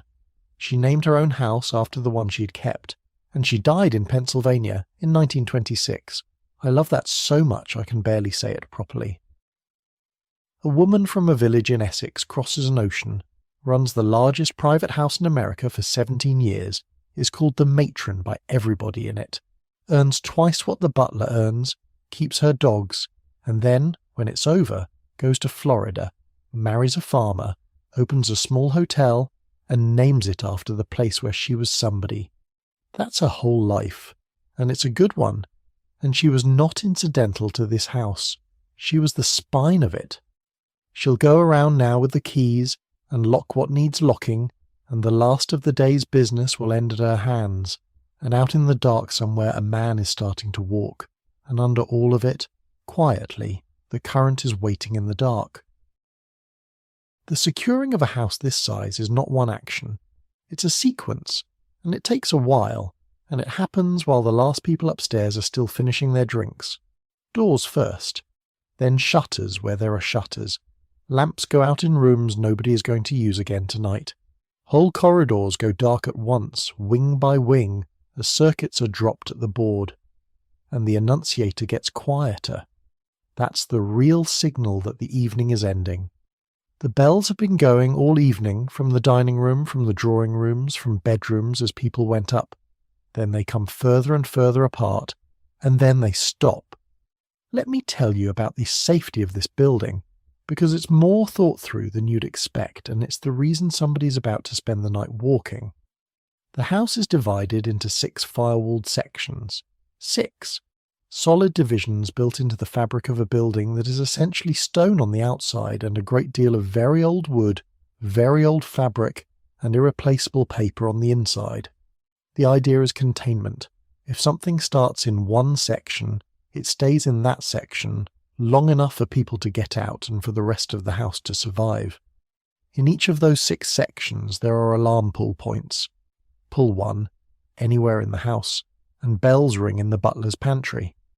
There are also speaking tubes running to that same room, which are exactly what they sound like. A tube, a mouthpiece at each end, and a whistle to get attention. No electricity involved. You blow into it, somebody on the other end hears, and you talk. It's simple, and it cannot fail, and every ship in the world used the same thing for the same reason. And for an emergency that involves the whole estate rather than the house, there was a signal arranged as early as 1890, while the place was still being built, the brickworks steam whistle. There was a brickyard on this estate making brick for the construction, and it had a steam whistle, and somebody thought about the problem of how you tell 125,000 acres that something has happened, and the answer was that whistle. It would carry for miles across the valleys. So the emergency plan for the largest private house in America was a factory whistle on a hill. I find that grounding somehow. All this marble and all this ammonia refrigeration and all these miles of telephone wire, and when it really mattered, you blew a whistle and the mountains carried it. Now, the man. The estate kept a night watchman, and he walked it in the dark. We know that for certain, and we know it from the sort of source that makes a historian sigh, which is an incident report from a few years after tonight. There was a fire on the estate in 1917, and the night watchman found it at around midnight on his round, which is precisely what a night watchman is for. That's 3 years after George Vanderbilt died, so it's outside our evening entirely, and I'm not going to walk you through it, because nothing is burning tonight and I have no intention of putting smoke into a night you're falling asleep in. What it gives us is the post. Somebody walked this place at night, in the small hours, and looked at things, and noticed when they were not right. Let us say his name was Henry. He starts around now, while there are still lamps on. His round takes in the outbuildings and the yards and the perimeter of the great house.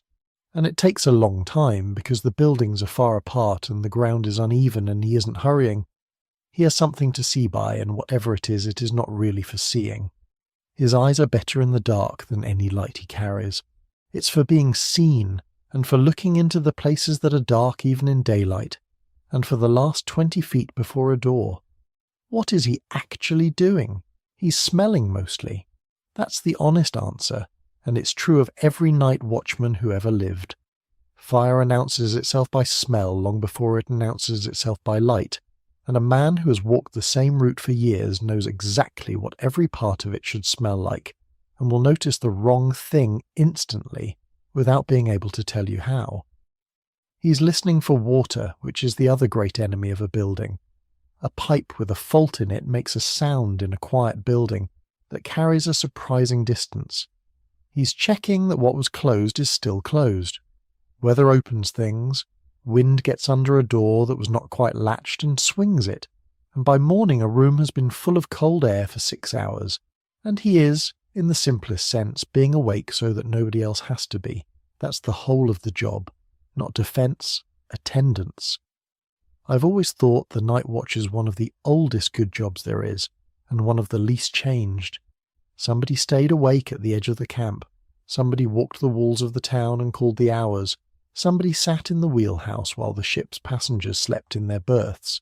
Somebody sits in a hospital corridor tonight, and somebody is watching a screen in a building near you right now for exactly the same reason. It isn't heroic, and it isn't meant to be. Nothing happens on almost every single one of those nights, and nothing happening is the successful outcome. The whole value of the post is that it is filled.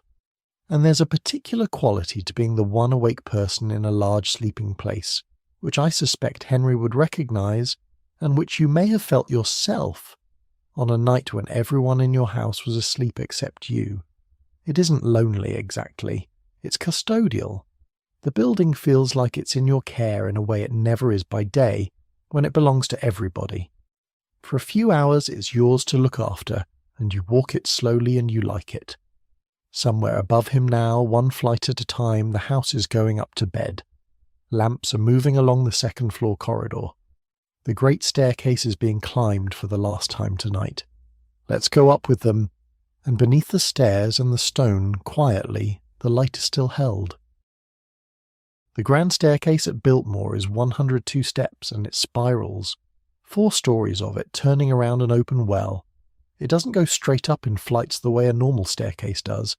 It curls so that as you climb you're always turning, and the view keeps changing, and the room you left drops away below you in a slow rotation. And hanging down the whole height of that well, from a single point at the very top, is the chandelier.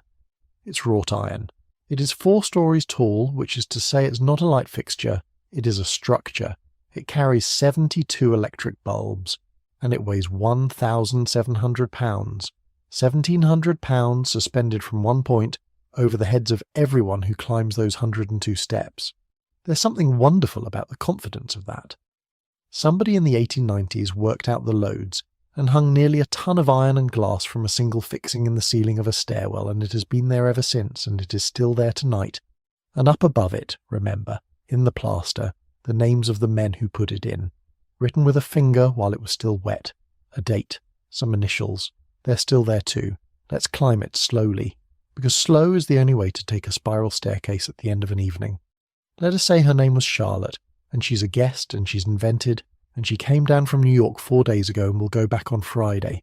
She's tired in the specific and rather pleasant way you get tired after a long dinner and a long evening in a warm room with people you like. Her feet have had enough. She's been sitting up straight in clothes that make you sit up straight since before dinner. She goes up by the light of the chandelier itself, which is the tallest lit thing in the building and hangs the whole height of the well. As she climbs, the 72 bulbs of the chandelier pass her on the way up. First she's below them, looking at the whole thing hanging above her. Then she's among them, level with the middle of it, the light on all sides. Then she's above them and looking down onto the top of a chandelier, which is a view almost nobody in the world has ever had of one. The turning is what does it. Every 10 steps the house rearranges itself. A spiral stair is a slower thing to climb than a straight one, and that's not a flaw. You can't see the top, so you can't measure your progress against it, so you don't hurry. You just climb, and the view keeps changing, and at some point you arrive, and every step of it has been taken by other people in exactly the same place, over and over, for a very long time. A staircase is the most used object in any house. It is the one thing everybody who ever lived there touched every single day without thinking about it once. There's no sound on this staircase tonight except cloth and breathing and the faint hum of 72 bulbs. At the second floor she comes out into the corridor, and there are the brass plates on the doors with the names on them, and hers is one of them, and there is something quietly lovely about arriving at a door with your own name on it at the end of a long day in somebody else's house. Inside, the room is warm. The fire that was made up before dinner has burned down to the good part of its life, low and red and giving off a steady heat without any drama in it. Somebody came in while she was downstairs. The bed has been turned down, the washstand has fresh water in it, and the towels have been changed, and there is no sign whatsoever that a person was in this room. The curtains have been drawn against a mountain that is now completely black. Take a moment on that, because it's a small ceremony and it's almost entirely gone from the world now. Nobody wrote down how it was done at Biltmore specifically, so take it as the way it was done in houses of this kind everywhere. Somebody comes into the room while its occupant is at dinner. They fold the top of the bedclothes back, at an angle, on one side, so that the bed is open and waiting rather than closed and needing to be dealt with. That's it. That's the whole thing. But it changes what it feels like to come back into a room. A made bed says nobody is expected. A turned-down bed says you are. Everything in this house works like that when you look closely. It isn't grandeur most of the time. It's a series of very small physical arrangements that mean somebody thought about the next 10 minutes of your life before you got there. She puts the light down. She takes off with some relief an outfit that she could not possibly have got into by herself. And here's the thing I want you to have, since you're doing much the same thing at much the same pace. You don't need to hold on to any of this.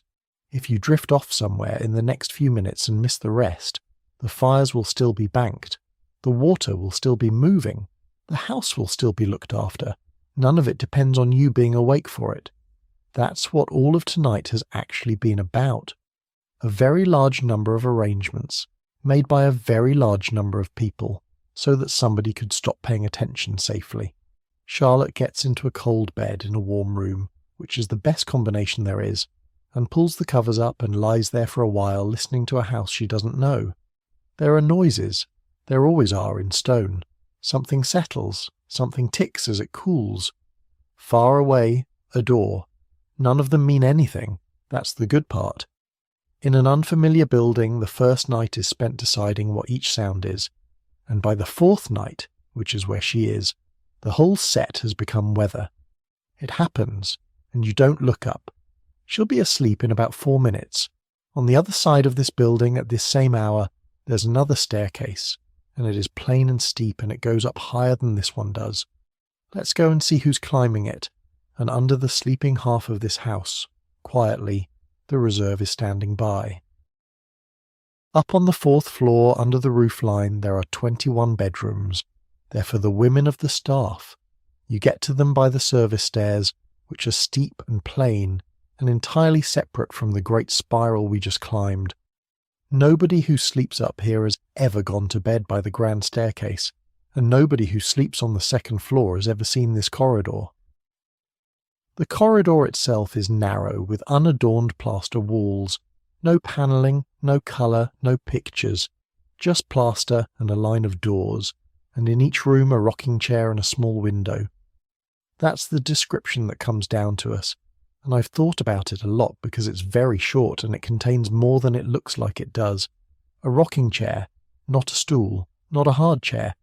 A rocking chair, which is a piece of furniture whose entire purpose is comfort at rest, and which exists to be sat in for a long time doing something quiet with your hands. Mending, writing a letter, nothing at all. Somebody furnishing 21 small rooms for working women decided that each of them should have a chair you could rock in, and a window, one each, which means every one of these women had a piece of the outside that was hers, high up on the 4th floor of a house on a ridge, looking out at the mountains of North Carolina. That's not a bad view to have at the top of a stairway you climb at the end of a long day. And think about what a window means at the top of a house. Down on the 2nd floor the windows are tall, and they look out at gardens and terraces and a designed landscape. Up here, under the roof line, the windows are small and they're high, and what you get from them isn't a garden at all. It's the tops of things, roofline and sky, and the long blue backs of the mountains going away west. The best views in almost every great house ever built are from the servants' floor. That's true in England, it's true in Newport, it's true here. The family gets the grand rooms and the staff gets the altitude. Nobody planned that as a kindness. It's just where the small rooms fit. But it's true anyway, and on a clear evening it would have been worth something. There's a bathroom up here with indoor plumbing, and I want to be very clear about what that meant in 1895 in this part of the country. It was a genuine luxury in western North Carolina. A great many people in the valley below this ridge were going outside, in the dark, in January. The women on the 4th floor of Biltmore were not. There's also the cedar-lined linen closet up here, which is Mrs. King's, and the servants' hall with its ironing tables. So this floor is not only sleeping, it's a working and living floor with its own small society. Now, here are the two things that are both true, and I'm going to hold them side by side and then let them be. These are plain rooms. Directly underneath them, 2 floors down, are rooms hung with wool woven in Flanders in the 1530s, and a ceiling painting taken out of a Venetian palace, and a bedroom lined in silk hand woven in Lyon. The distance between the top of this house and the middle of it, measured in money, is almost unimaginable. And also, a warm private room with a window and a rocking chair and a bathroom down the corridor with board and a wage and a day off attached to it was better than the alternatives available to almost every woman who slept up here. A curator of this house said the standard of living was a lot higher than they would have had somewhere else, and by the standards of 1895 that is very likely simply accurate. Both, not one or the other. This world was unequal in ways that are obvious from here, and it was also, for the specific people in these 21 rooms, a decent place to have landed. I don't want to resolve that for you, and I don't think it resolves. What I do want to do is give them their sleep, because that is what this chapter is actually for. Let us say her name was Annie. She's invented, and she's a housemaid, and she has been on her feet since 6 o'clock this morning, She comes up the last flight slowly. Everybody does. The 4th floor is the top of a very tall building, and the stairs are steep, and there are a lot of them, and this is the 3rd or 4th time today she's done it. Her room is not cold. The heated air from those boilers reaches up here through the flues, and the roof holds the day. She sits in the rocking chair for a while with her shoes off before she does anything else. That's the moment. Anybody who has ever done physical work knows that moment exactly, and it hasn't changed in 130 years, and it is one of the genuinely good moments of a human life. Maybe there's some mending, maybe there's a letter home, and letters home were the great evening occupation of servants everywhere, because almost everybody in service was somebody's daughter living a long way from where they grew up, and the corridor out there has a sound of its own at this hour, which is 21 rooms going to bed at more or less the same time. A door, water in a basin, somebody saying something short through a doorway and somebody answering, 2 people laughing about something at the far end that nobody else will ever know about, then a longer gap, then one more door. It's the sound of a dormitory or a ship, or any place where a group of people who work together also sleep in a row, and it is one of the more companionable sounds there is. Then it stops, in stages, and the plaster corridor is dark. Then the lamp goes out, and the window is a square of dark blue, with the shape of the mountains in it, and she is asleep before the people 2 floors below her have finished getting undressed. That's the payoff of this whole night, by the way. Not the dinner, this. Everything we've walked through tonight, the water carried up, the fires laid, the courses timed, the plates counted, the keys turned, was done by the people who are now finally in their own beds, under the roof, with their own windows. Their rest is the subject, not a footnote to somebody else's. The house has gone very quiet now. The fires are banked. The water is still moving warm through the walls.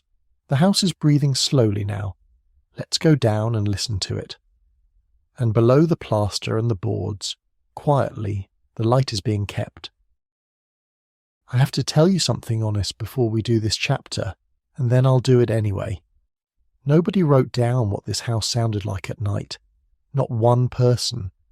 In everything that survives about Biltmore, there is no account by anybody who lived or worked here describing the sound of the building in the small hours.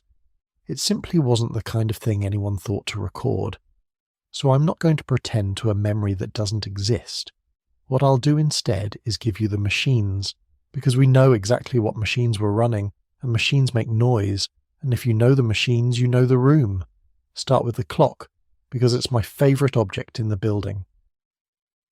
Biltmore had a master clock, gravity-driven, which means its power came from a slowly descending weight rather than a spring or a battery, the way a grandfather clock works, but built to a much higher standard.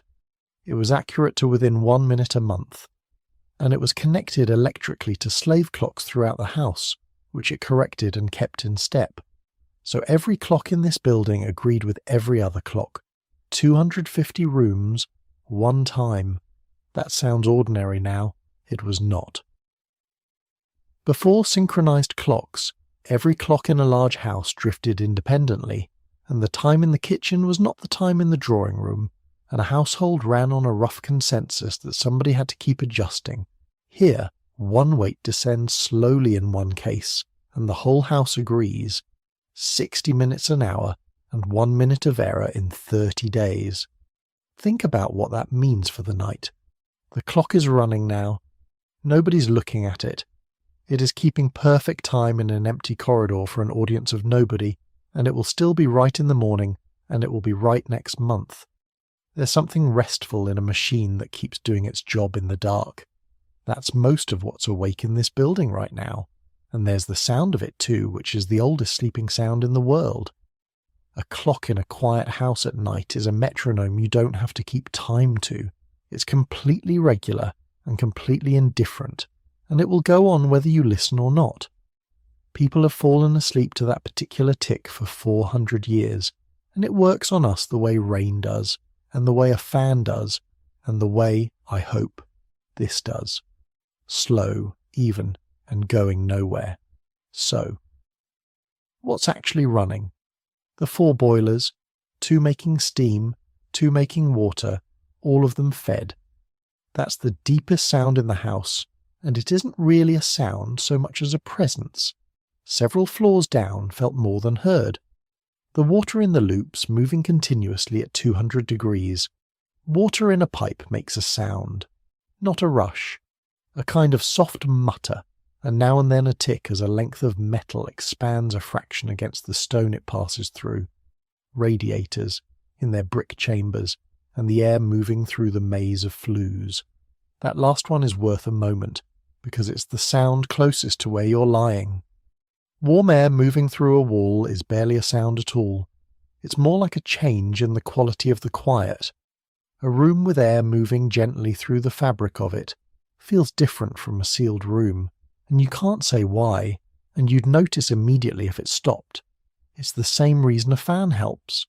It's continuous, and it carries no information at all, so your ears have something to rest on that will never require anything of you.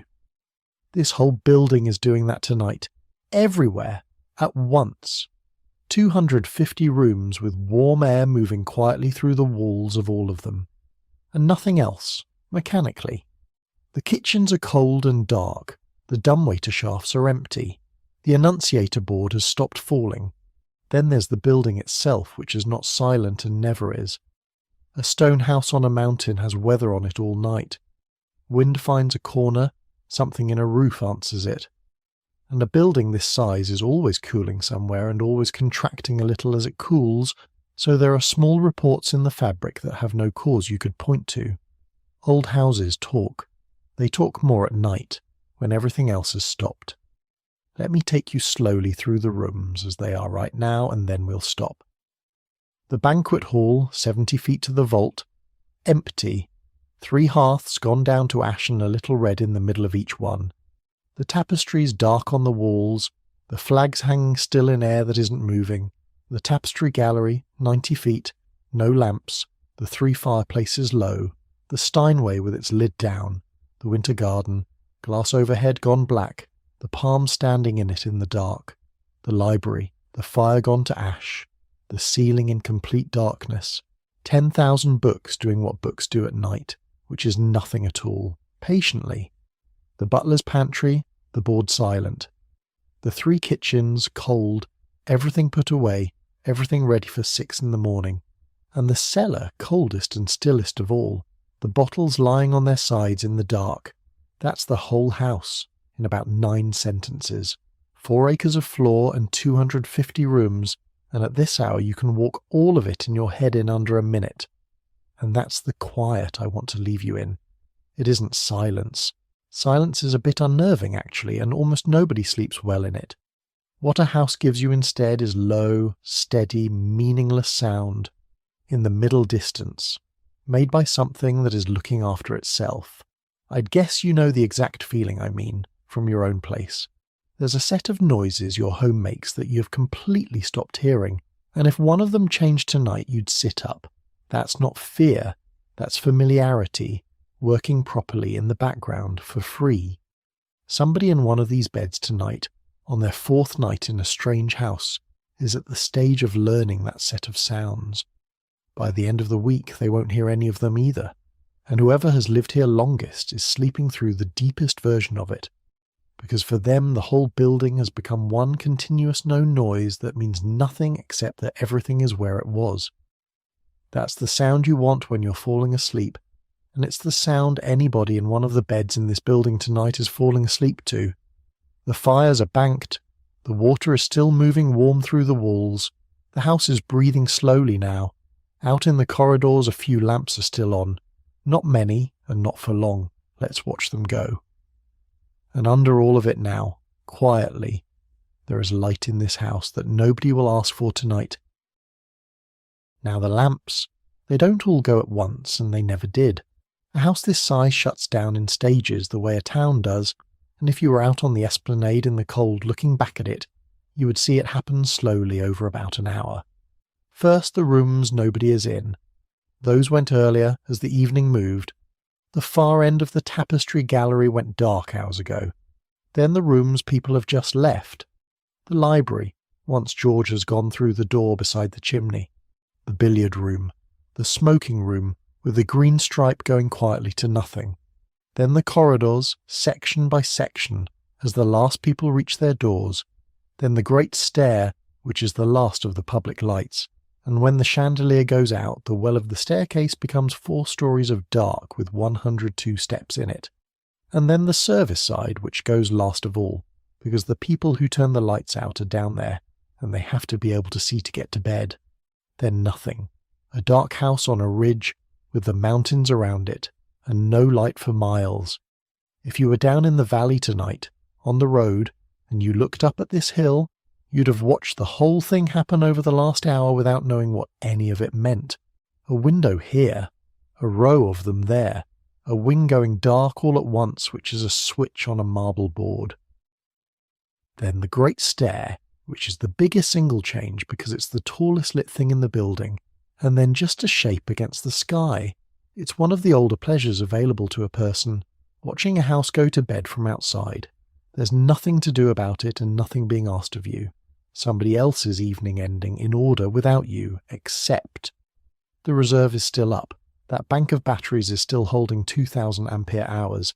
It has been sitting there all evening, taking in what the generator could spare, and now the generator is off. And the house has stopped asking for anything, and the reserve is still holding. Nobody needs it. That's the whole point of it. If somebody did need it, at 3 in the morning it would be there, and nobody will, and it will be there anyway. I said at the beginning I wanted you to notice who was still awake. This is part of the answer, not a person. A held charge, in a room nobody's in, quietly keeping the possibility of light available to a building full of sleeping people. There is something so kind about that arrangement, and I don't think the men who installed it thought of it that way for a second.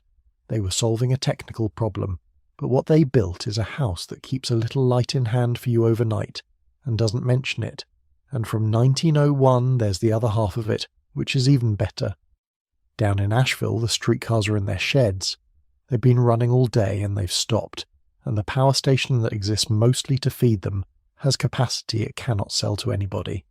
So it sells it up the hill, which means that on any night after 1901, part of what is standing by in this house came from a city that has gone to bed, a town's unused electricity, quietly available on a mountain, all night, for nobody.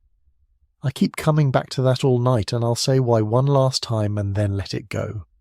Almost everything grand in this house was made by somebody trying to be impressive. The limestone was impressive, the tapestries were impressive, the 40-foot table was, among other things, a statement. The battery bank isn't. Nobody ever showed a guest the battery bank. It was in a room nobody visited, doing something nobody thought about, and its entire function was to make sure that a thing which had already been provided stayed provided when the machine that provided it stopped. That's a very unglamorous kind of care, and it's the kind almost all real care actually is.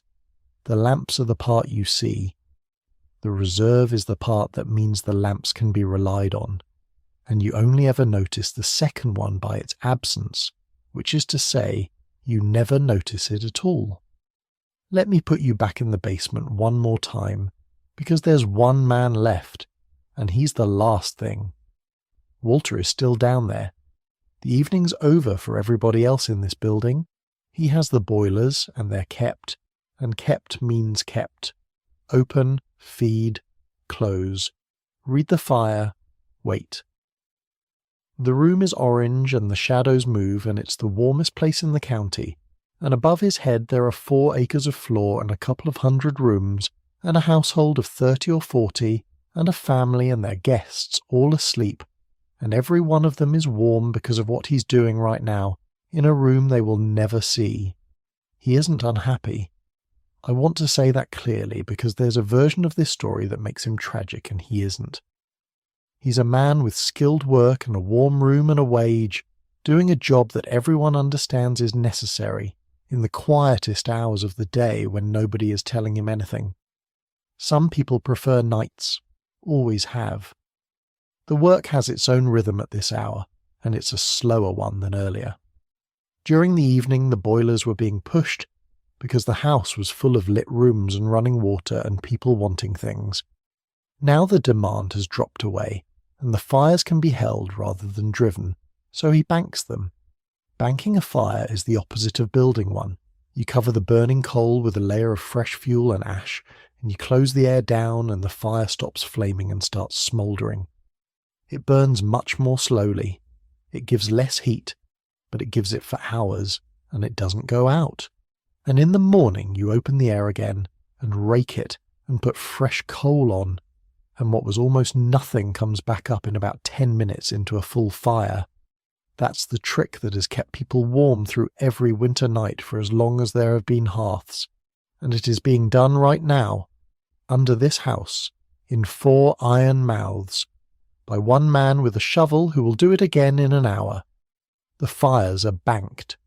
The water is still moving warm through the walls. The house is breathing slowly now. There's one room left that I promised to bring you back to. It's at the very centre of the building, and the weather is directly overhead, and it's the last place we're going, and underneath all of it, quietly, the light is still being held in reserve.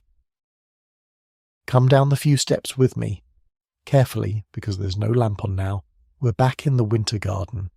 The glass roof above us has gone completely black. Earlier it was blue, and then it was that deep transparent colour just before dark, and then it was a mirror throwing the room's lamps back down at us.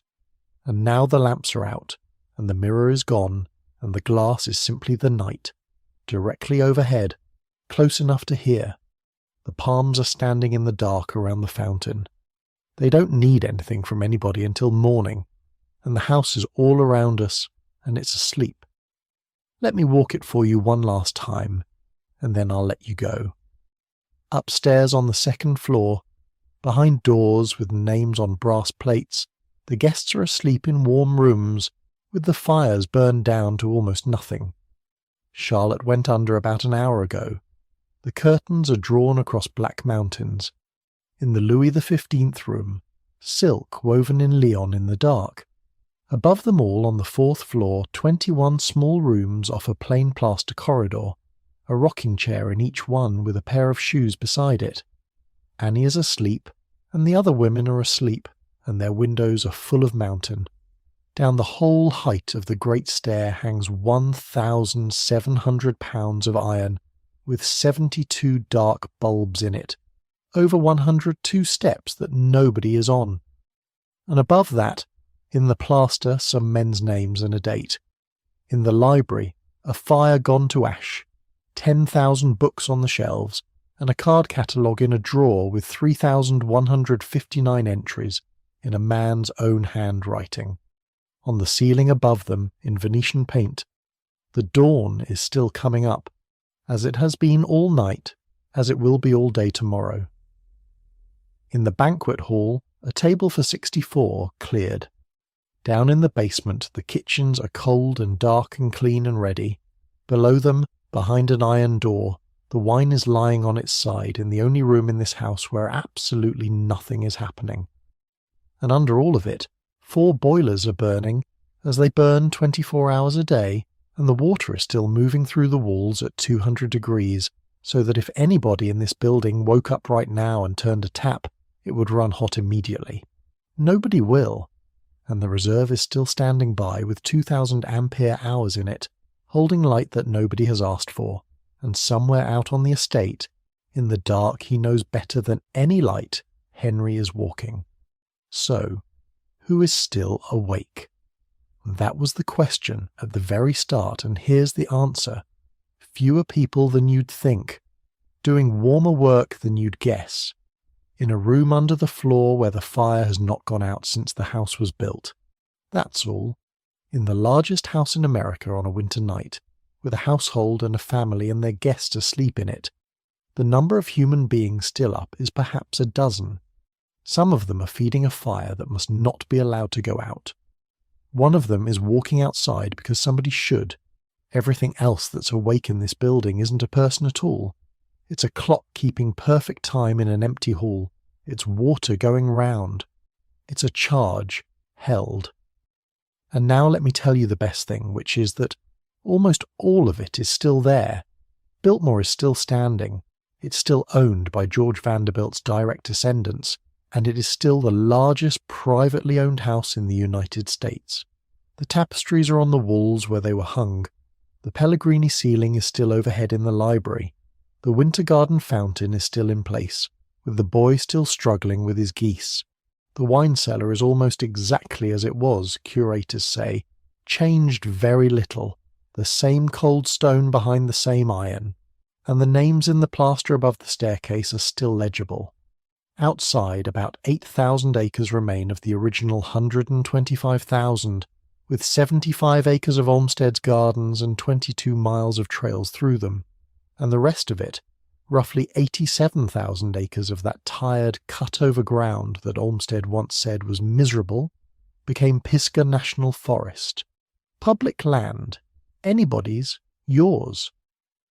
The forest that a shy young man had managed properly because he thought it ought to be done properly is now a national forest that belongs to everyone, and it will outlast the house by a very long way. And here's the last thing, and it's the one I've been carrying all night. Something like 1 million people come through this house every year now. The figure moves around a good deal depending on the year and who is doing the counting, anywhere from about 750,000 up toward 1.5 million, so take it as a great many. And the tour they most want is the back stairs. The butler's pantry with its annunciator on the wall, the kitchens, the service corridors, the steep plain stairway, and the narrow plaster hallway at the top of it, and the small rooms with their windows. This house was designed deliberately at enormous expense so that the people who kept it would never be seen. Separate stairs, hidden doors, a door behind the Renoir, work that arrived finished from nowhere all day, every day, and 130 years later, they are the reason all those people walk through the front door. Nobody corrected that. Nobody had to. It just happened, slowly, the way the truth generally does, and the house that was built to hide them is now the thing that remembers them. So stay here a minute in the middle of it, under the glass. The palms are around you and the water is going, and there is nothing in this building that needs anything from you at all. The gates are closed, Biltmore is settled in for the night, and the house will keep till morning. Sleep well, friend. If a part of tonight stayed with you, leave it in a comment when you wake up. I read them all. And if this was good to sleep to, a like and a subscribe help these long quiet nights find the people who need them. Next time, we're not in a great house at all. We're checking into a grand hotel at midnight to see who runs it until dawn.